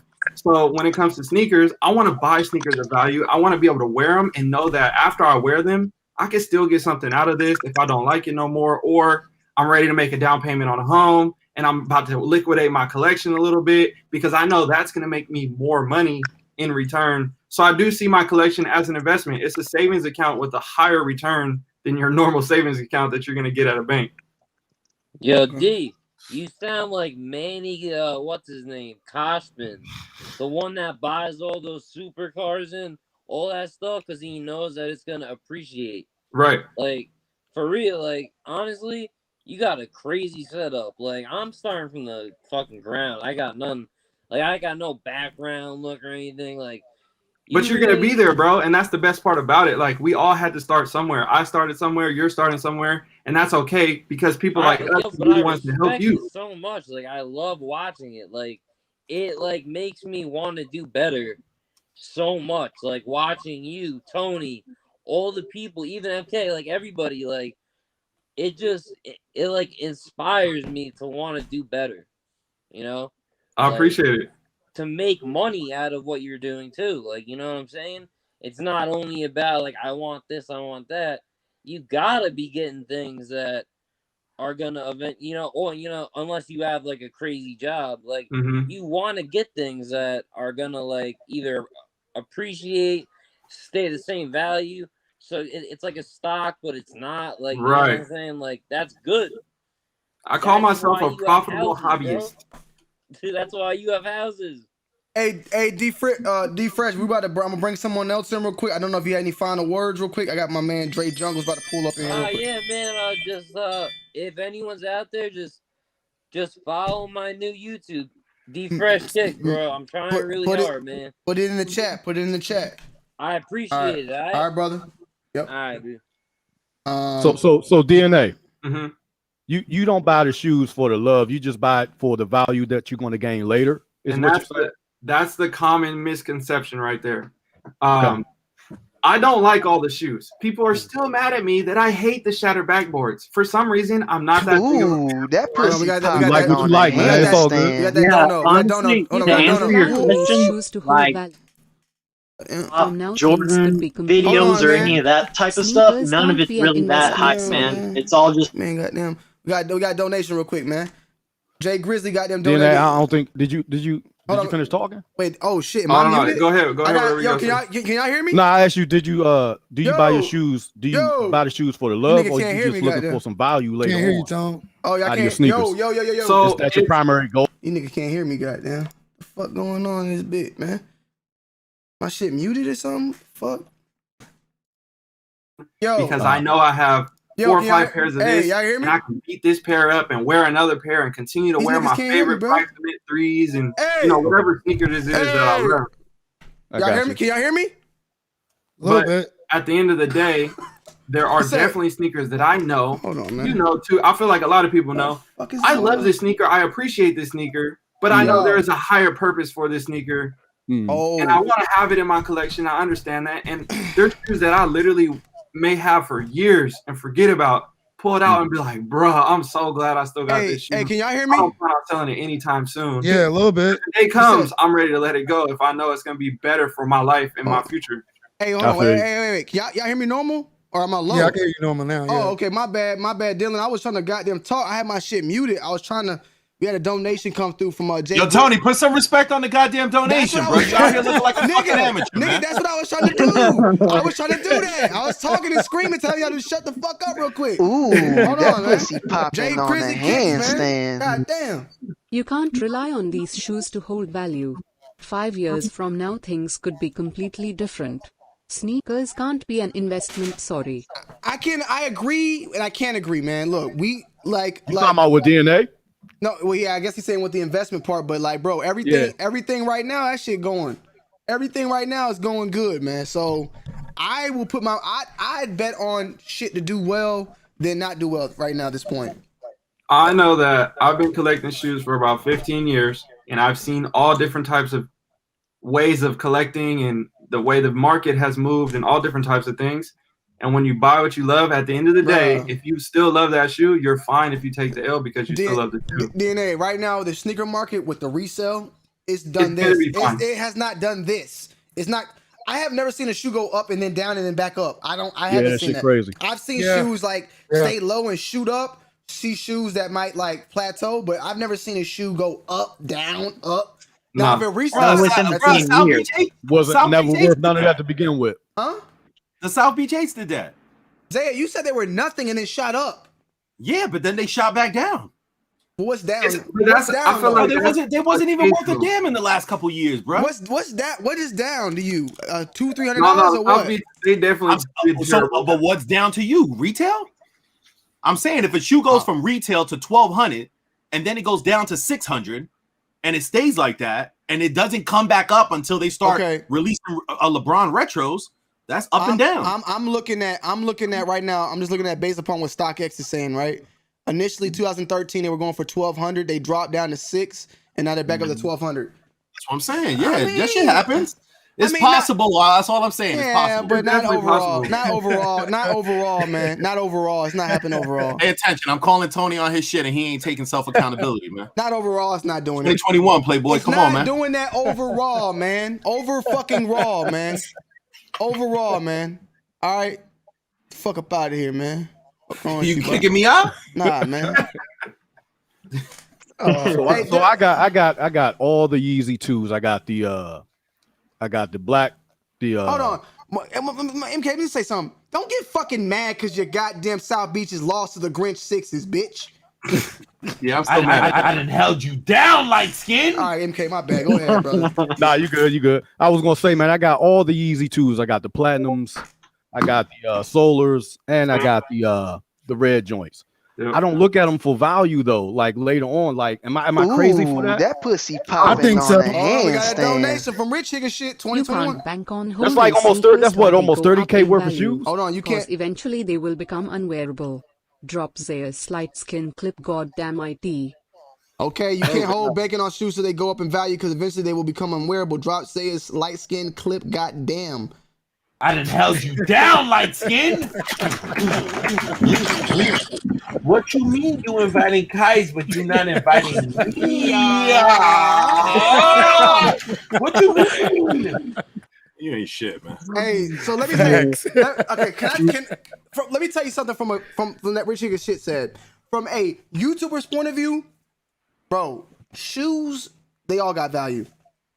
Facts. Because look, I can buy a shoe for retail at $190, do a review one time, maybe wear it 1-2 times, still sell that shit for retail in a month or two, get my money back, and I made money off the review. Yep. So I'm making money regardless. And if I want to be funny, I mean, sometimes StockX might accept the shoe that's been worn on the carpet a couple times. You know what I mean? Hey, Whoa. I just hey, man, don't play around, Zaya. You know you got them watch that bottom. Hey, but I'm trying to say, now that's for me. I know it might be different for y'all, but look, I know there's some of y'all out there that put a couple wears in them bitches, clean them up, and ship them off. Don't play. Bro, I seen somebody buy some used shoes at SneakerCon and sell them on StockX the same day. Ship them out. What the fuck? Wow, StockX, god damn. StockX, That's crazy. You know what's even more bad? I called in a favor to a homie because it was his booth, and I was like, my homie really wants these, so I got him a big discount on the shoe. And then I found out that he just wanted to sell them. D Blake said D Blake said he can make any shoe DS, and my man Brooklyn said, duh! Duh! You know what I'm saying? We got them. Hey, that's crazy. I'm saying, man. hey, Bryden said that they got like, Hey, StockX employee, we just marked out Tony D as a special. We need to double check his shoes from now on the bottom. Flag him. He said that they got to he be wearing them. All right, every review that you got, don't send that shoe to us now, motherfucker. Fuck around and get your account froze. But my question is this though, like, what's the real issue though? Like, is people really mad that sneakers hold value now? Is that a problem? Because like over a time, I kind of like something I could keep dishing money into, and like I said, get a return at the end of the day. Yo, I'm fucking shit. I'm done with it. Like, I'm ready to retire. What's up? Like, is that the problem now that they have value? So people get mad? Hell nah. The problem is motherfuckers taking them shits and storing them in the goddamn warehouse, man. I gotta see exclusivity. All right, DNA. Hundreds of pairs. Okay. Yeah. I'm not really mad now, man. I mean, at the end of the day, like what I'm doing is not it don't affect me. You feel me? It don't affect what I'm doing. So salute to Chill Town in the motherfucking building, man. Let me give him a round of applause. Come on, man, Chill Town. It don't affect what I'm doing or what I got going on. I just wish that I just guess that like this is something that I love and I would want other people to have that same type of love and appreciation for it. But I guess it's something that I gotta just do. I feel like it's at this point it's something that I gotta just get used to, that people are not gonna have that same appreciation. And it is what it is. Like, you know, they might not have that same appreciation that I have. But that's a lot of things in life, you know? That's true. Like that's how this life is. Like not everybody's gonna appreciate stuff, even though y'all doing the same thing. Like, so shit, somebody might like I appreciate it, right? But someone appreciates it even more than me. They're not gonna be mad at me because I don't appreciate it as much as them. So I can't be mad that someone appreciates it less than me. You know what I'm saying? There's someone out here that probably got them sleep with their shoes, that they love shoes more. I ain't gonna do that shit.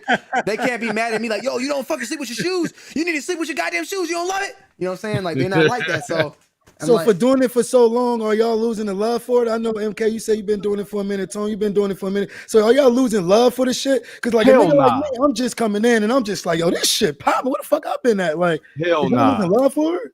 Nah. I'm not. Okay. Because there's been a lot of talk like that around YouTube lately. People losing their little touch for the culture, man. Nah, man. You gotta pay attention. Ooh, that pussy Shout out to Troll for the popping on $5, the man. Thank you, Troll, handstand. for donating the right way. I swear to Christ, if I wasn't filling out this litigation paperwork, I'd cuss the whole panel out except MK right Man, now. shut the fuck up, man. You ain't goddamn cussing anybody out. You gonna come over here and preach your goddamn UA terminology, man. Look, I'm the OG UA motherfucker, man. Okay? I was doing UAs back in 2013, man. I understand all that shit. But look, no.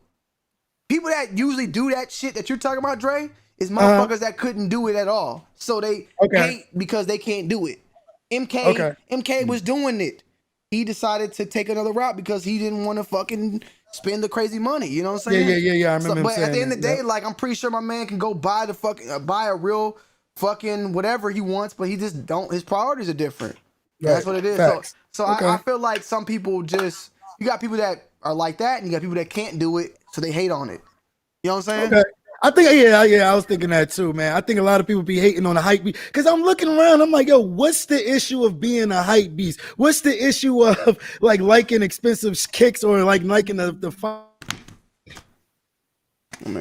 shit? Like, what's true? It's not OG, it's not retro, or is it that those people can actually afford that shit? And it's like now it's like, oh yeah, I get my hands on it. Fuck going through the mud. Just wanted to come through and salute real quick. Catch you on the next live stream. You already know what it is, man. Salute to my brother Trey Wu for the $10, man. Tony just wanted to come through and salute real quick. Catch you on the next live stream. Too wild. You already know. We'll probably be going live tonight on Twitch, so I'll see you over there, Trey. I appreciate that motherfucking 10 piece, man. You already know what it is. But nah, I look. If it wasn't for the hype beast, my channel wouldn't have grown where it was at today. Fact. The hype that came with the sneakers and the hype shit is what made me become almost 1 million subs at this point. You know what I'm saying? Like, if it was just only just what it was, we be sitting at motherfucking 100,000 and shit. So I've always said that. Like, I appreciate the hype beast culture for what it is. You know, I guess it is what, like, I guess it's just I wish we had more people that was informed with the situation. But at the end of the day, man, like, I'm still make views, money, whatever the fuck I need to make, regardless if motherfuckers love the shoes or don't. Right. So the fact that I'm speaking, even though my money ain't hurt, should mean that I honestly care about the situation. That's all I'm trying to say. I'm not trying to sound good, but look, a motherfucker can hate the shoes, motherfucker can love the shoes. The money is still doing this, right? But I still want people to actually care about it. I'm trying to give someone, like, I'm gonna try to enjoy it at the same time. You know what I'm saying? Like, I want y'all to understand at least why I like it and what it's about it. So like, it's like, right. Yeah, you get what I'm saying? Mm-hmm. Yeah, I see Troll saying that it's the cap that really makes the hype mad. I guess Troll was trying to say. So I guess he's trying to say all these hype shoes is just cap, like they really don't be as big as they come out to be. I don't know, man. We gonna sell that nigga. I'm gonna get Troll some motherfucking UA DJ equipment and see if he use that shit. I'm gonna see that motherfucker go use that motherfucking equipment and plug it up at the club and see that shit don't explode. Hey, yeah. He keep talking, man. Cause that man Troll. See, it be motherfuckers that be pledging like UA. Ooh, hey, look, nothing wrong with UA. Pussy popping on the handstand. Chef Supreme with a $5 donation, man. I appreciate you, Chef Supreme and this motherfucker. You already know. It be people like goddamn Troll be like, UA, man. Fuck buying real shit. UA. And I'd be like, well, shit, why don't you go get a UA? Man, nah, they don't make the same quality. The volts are... Yeah, you ain't gonna plug up a damn fake UA DJ booth. That motherfucker gonna explode, motherfucker. You know what I'm saying? Look, man, I ain't got no problem with UAs, man. I know where I came. My channel, my career was built off of UAs. I've always said it. I don't care about it. I love it. I love that I was dirty before I was clean. And it's not even being dirty. I'm happy that I dealt with it because now I know what to look for. I know what to deal with. And I know bro, me dealing with UAs is what led me to making a clothing line. Like those connections helped me move over there. I know how to talk to people and do foreign trade, foreign affairs. Like I know how to deal with. Oh shit. Yeah, I know. Like that shit was way bigger than what it was. Like I would never change nothing about that, man. Motherfuckers used to say like, motherfuckers used to tell me like, you would never be nothing because you dealt with that. Like that shit ain't real, man. Them motherfuckers don't give a fuck about that shit.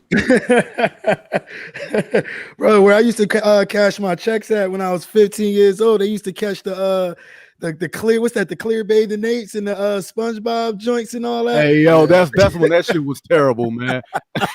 Man, I got Ooh, that pussy that era popping was on terrible, the man. I got handstand. Brooklyn, man, with the 199 in the motherfucking building, man. You already know exclusive motherfucking Brooklyn with that 199.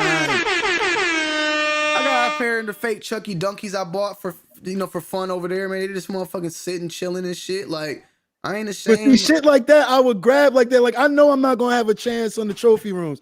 I'll grab a pair of UA trophy rooms. You know what I'm saying? Yeah, I'm not. That's what I like to hear. I'm not rocking them. I'm just having them there. Like they're just funny over there in the corner. Like they just sit there. You feel what I'm saying? Like, but I'm not. Nah, they would be for the feats for me, bro. Everybody would know they were that's fit fine. for me. That's Like, fine. I just think that I was already in the UA shit. Like I kind of just moved past it, man. At this point, you know. I can dig that. I can dig that. Nothing wrong with it. Like I am totally content in my life. I'm content. Not about like I don't feel any. If I put UAs on my feet, I'm not gonna look at myself and say, "Man, I'm less of a man, man." I'm not gonna. No, I just like the game so much that like I'm cool with failing and I'm cool with passing. When I fail on all these shoes and I finally hit on something that I really want, it makes it even better. Like I'm cool. Like, I can miss out on the shoe and keep it moving. Like I don't need to get the other shoe. Like that's just the brain. That's how my brain's adapted. Like at this point. And I feel you. I'm somewhat the same way, but I be having to have that shit, man. I be having some people, and that's some people. Like I want some Travises. I want fucking like I want certain shoes too. But like, bro, it be so much shit. Like I was just in Twitch the other day. I got so many shoes downstairs, bro, that I was so scared to sell. Like Calvin Bailey 9s and fucking Bentley Ellises and Jordan 10 Stealths. But I sat there and said, well, damn. They gonna release some Jordan 10 Stealths like any minute now. Like they gonna re-retro them shit. So like when they re-retro them, what? I'm gonna buy those. So why the fuck do I got these now? Like I might as well grab a shoe, put the work in, and sell it. Like they retroing, bro. They are retroing these shits every 3, 4, 5 years. Like, bro, it's not. That's true. They dropped the Jordan 1 and that's what they should do. Yeah, they dropped the Jordan 1 breads in 2013, and they released another pair in 2015. Like, why would you have kept the 13 if that's how I'm like, bro. Yeah, it didn't make no sense. And that's why I don't get too being a new dude in the sneakerhead community. It's just that like I'll throw something on a group on Facebook and they'll be like, yeah, but those ain't the 2012s and stuff like that. I'm like, yo, my nigga, like I don't even want the 2012. If I put them on, they gonna scatter. Like what the fuck? I don't give a fuck about them. Yeah, it's certain shit that like it's certain shit I can understand, but it's certain shit where like, man, you can move on from them shits. Like, you know what I'm saying? Like certain shoes they not gonna drop for a minute. In certain shoes they are, but you know, like what Cool Grade 3's about to drop. I don't know what the last one dropped like in the early. It's been a long fucking time. Been about 10 plus years since them Cool Grade 3's dropped. I want to say they pushed them up. But yeah, so like I understand that, but like I got a question for y'all. Yo, so another thing about this new sneaker culture is that I don't get is that why is niggas not wearing these shoes no more? Like, yeah, bro, I promote wearing your kicks. Bro, I'm mad confused by that. Because I beat my shit into the ground. Because they spending so much fucking money on them, bro. That's subconscious, man. That should get to you. I still got my 7210s on, man. Like I rock my shits. I rock all my motherfucking shoes, bro. I'm gonna tell y'all, and that's the thing. Like with the Travis Scott ones, I hit on them on the sneakers app, but I didn't want to wear them shits because they was going for what, like 800 when they first came out. I was scared to wear them motherfuckers, and I wear my shit. So I ended up selling them motherfuckers. I just sold them. I was like, get these shits out of here, man. I get a pair of UA. Fuck it. My varsity wears the only shoes I'm scared to wear, bro. I'll wear anything else but those. And that's just it. That's the terminology, and that's what I was saying earlier. Like, bro, motherfuckers spend $2,000-$3,000, bro. They want to tiptoeing in my Jordans. Yeah, I can't fuck with that, man. I can't. It's scared, bro. I gotta wear my shit, man. Back in the day, shit used to go straight to the foot. Yeah, it's always a club to go to. You throw them. Oh yeah, I'm wearing those tonight. I'm wearing those to school tomorrow. Straight to the foot, man. Oh. And now it ain't straight to the foot for nobody, man. Yeah, I've been seeing that. Ooh, that And pussy popping on a handstand. Bug in the motherfucking Hey building. Tony, I just wanted to say hi, it's been a long time. You're still one of my favorite people. I'm watching with my dad. Take What's it going easy, on, Zay Bug? yeah. Isaiah, what's good with you, man? Good to see you. I'm happy that you're still watching. I know it'd be kind of late, but I hope you can pull up to one of my Twitch streams with your dad soon, man. We be playing Call of Duty, man. Hopefully you can pull up on us. But yeah, nah. Oh, Elijah clapping on me, says the nigga with every damn shoe. Nah, trust me, like I understand the pain, bro. I understand the pain. But look, we had the 2 hour and 20-minute mark. I'm gonna go ahead and wrap this thing up. MK, Yes, sir. appreciate you coming through once again, man. Y'all go Of check them course. out. Appreciate you, brother. Yeah, feel free to type in the chat so they go and fucking find you, man. Dre Jungles. These are Dre. two Pandemic. content already- creators. MK creates content and Dre creates content. Pandemic, I appreciate you coming through as well, man. Feel free to pull up on the panel whenever can you I need add to. something in on the outro real quick Yes, before sir. we dip out? Go ahead. If anybody can plug me on the UNC ones that's gonna come up, bro, I'm gonna check the comments. I'm gonna check the links. I'll pay for the shipping if it ain't taxed, bro. But I'm really trying to get them for my birthday, so let me know. Go watch my review. And before we go in this bitch, you know, I like to show. Well, I'm gonna wait. Well, I'm gonna show y'all, and I'll show on the big screen. I think I already showed these. He's coming soon to the Yo, channel. I want those bad as hell, He's bro. coming soon to the I got them, Tony. That pussy popping on a I want them shit bad as handstand. hell. Niggas is sleep on those, bro. Nah, I ain't sleep on them shits. Okay, Nasty. okay. Them shits are nasty. I heard they extended the sizes even more. They go to like a 16 in women's now. Damn. Yeah, you want those. Yeah, you want them. Salute to motherfucking Brooklyn for the $2.99 in the chat, man. But Yeah, I I need appreciate y'all, man. I appreciate y'all, Dre. I'll see you probably later on in Zaya shit, MK. Yes, sir. I'll see y'all, man, All right, floating fellas. around, man. Y'all have a good day, man. All right, y'all. All right, brother. Yes, sir. All right, man. Hey, another successful night. It's two hours in. I want to give it up and move it along, but yeah, man, we got them coming. They ain't even hit the main. They didn't even hit the main channel yet, bro. Y'all seeing it first, man. You know what I'm saying? Hey, Raider ones. I'm calling these the Raider ones, bro. The Raider ones, bro. I don't know why they made these women exclusive. Ladies are not getting them. Ladies are not getting them. Ladies are not getting those. They're not giving them to them. They're about to get swallowed up. No pause intended, nigga. Hey, man, I appreciate all y'all. I appreciate all the donations. I appreciate all the love and support. We have 500 people in the motherfucking building. Hit that goddamn like if you enjoyed the show. If you want me back, y'all gotta hit that like, man. You know what I'm saying? I know y'all be missing me. I appreciate the love and support. Hopefully we can continue on these podcasts more and more. And you know, I've been doing a lot of stocks lately, so I've been kind of tied up, man. I've been trying to goddamn make some bread, man. I've been looking outside, man. I'm trying to goddamn make some. I'm trying to become a millionaire. You feel me? Like, I love y'all, man. I appreciate y'all, man.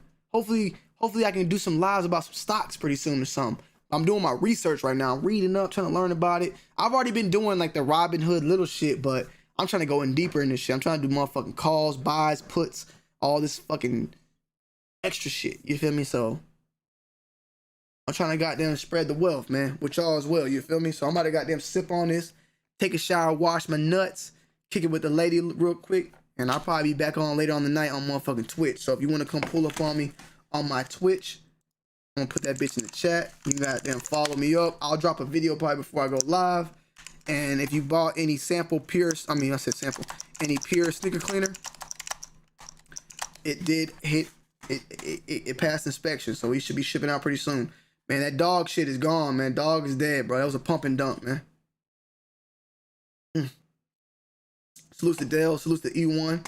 Salutes to Ross Francis, Ant Sanchez. Salutes to everybody who popped up on the panel tonight, man. MK, Dre Jungles, Zaya,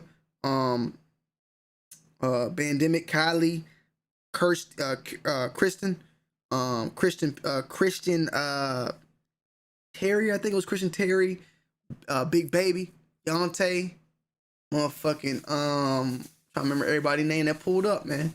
DNA, motherfucking, D Fresh, Zaya, motherfucking, who else who pulled up? We had some other people. There's a lot of people that pulled up today, man. A lot of y'all pulled up in the chat, man. Trying to goddamn see. My man Royal. I think it was Royal.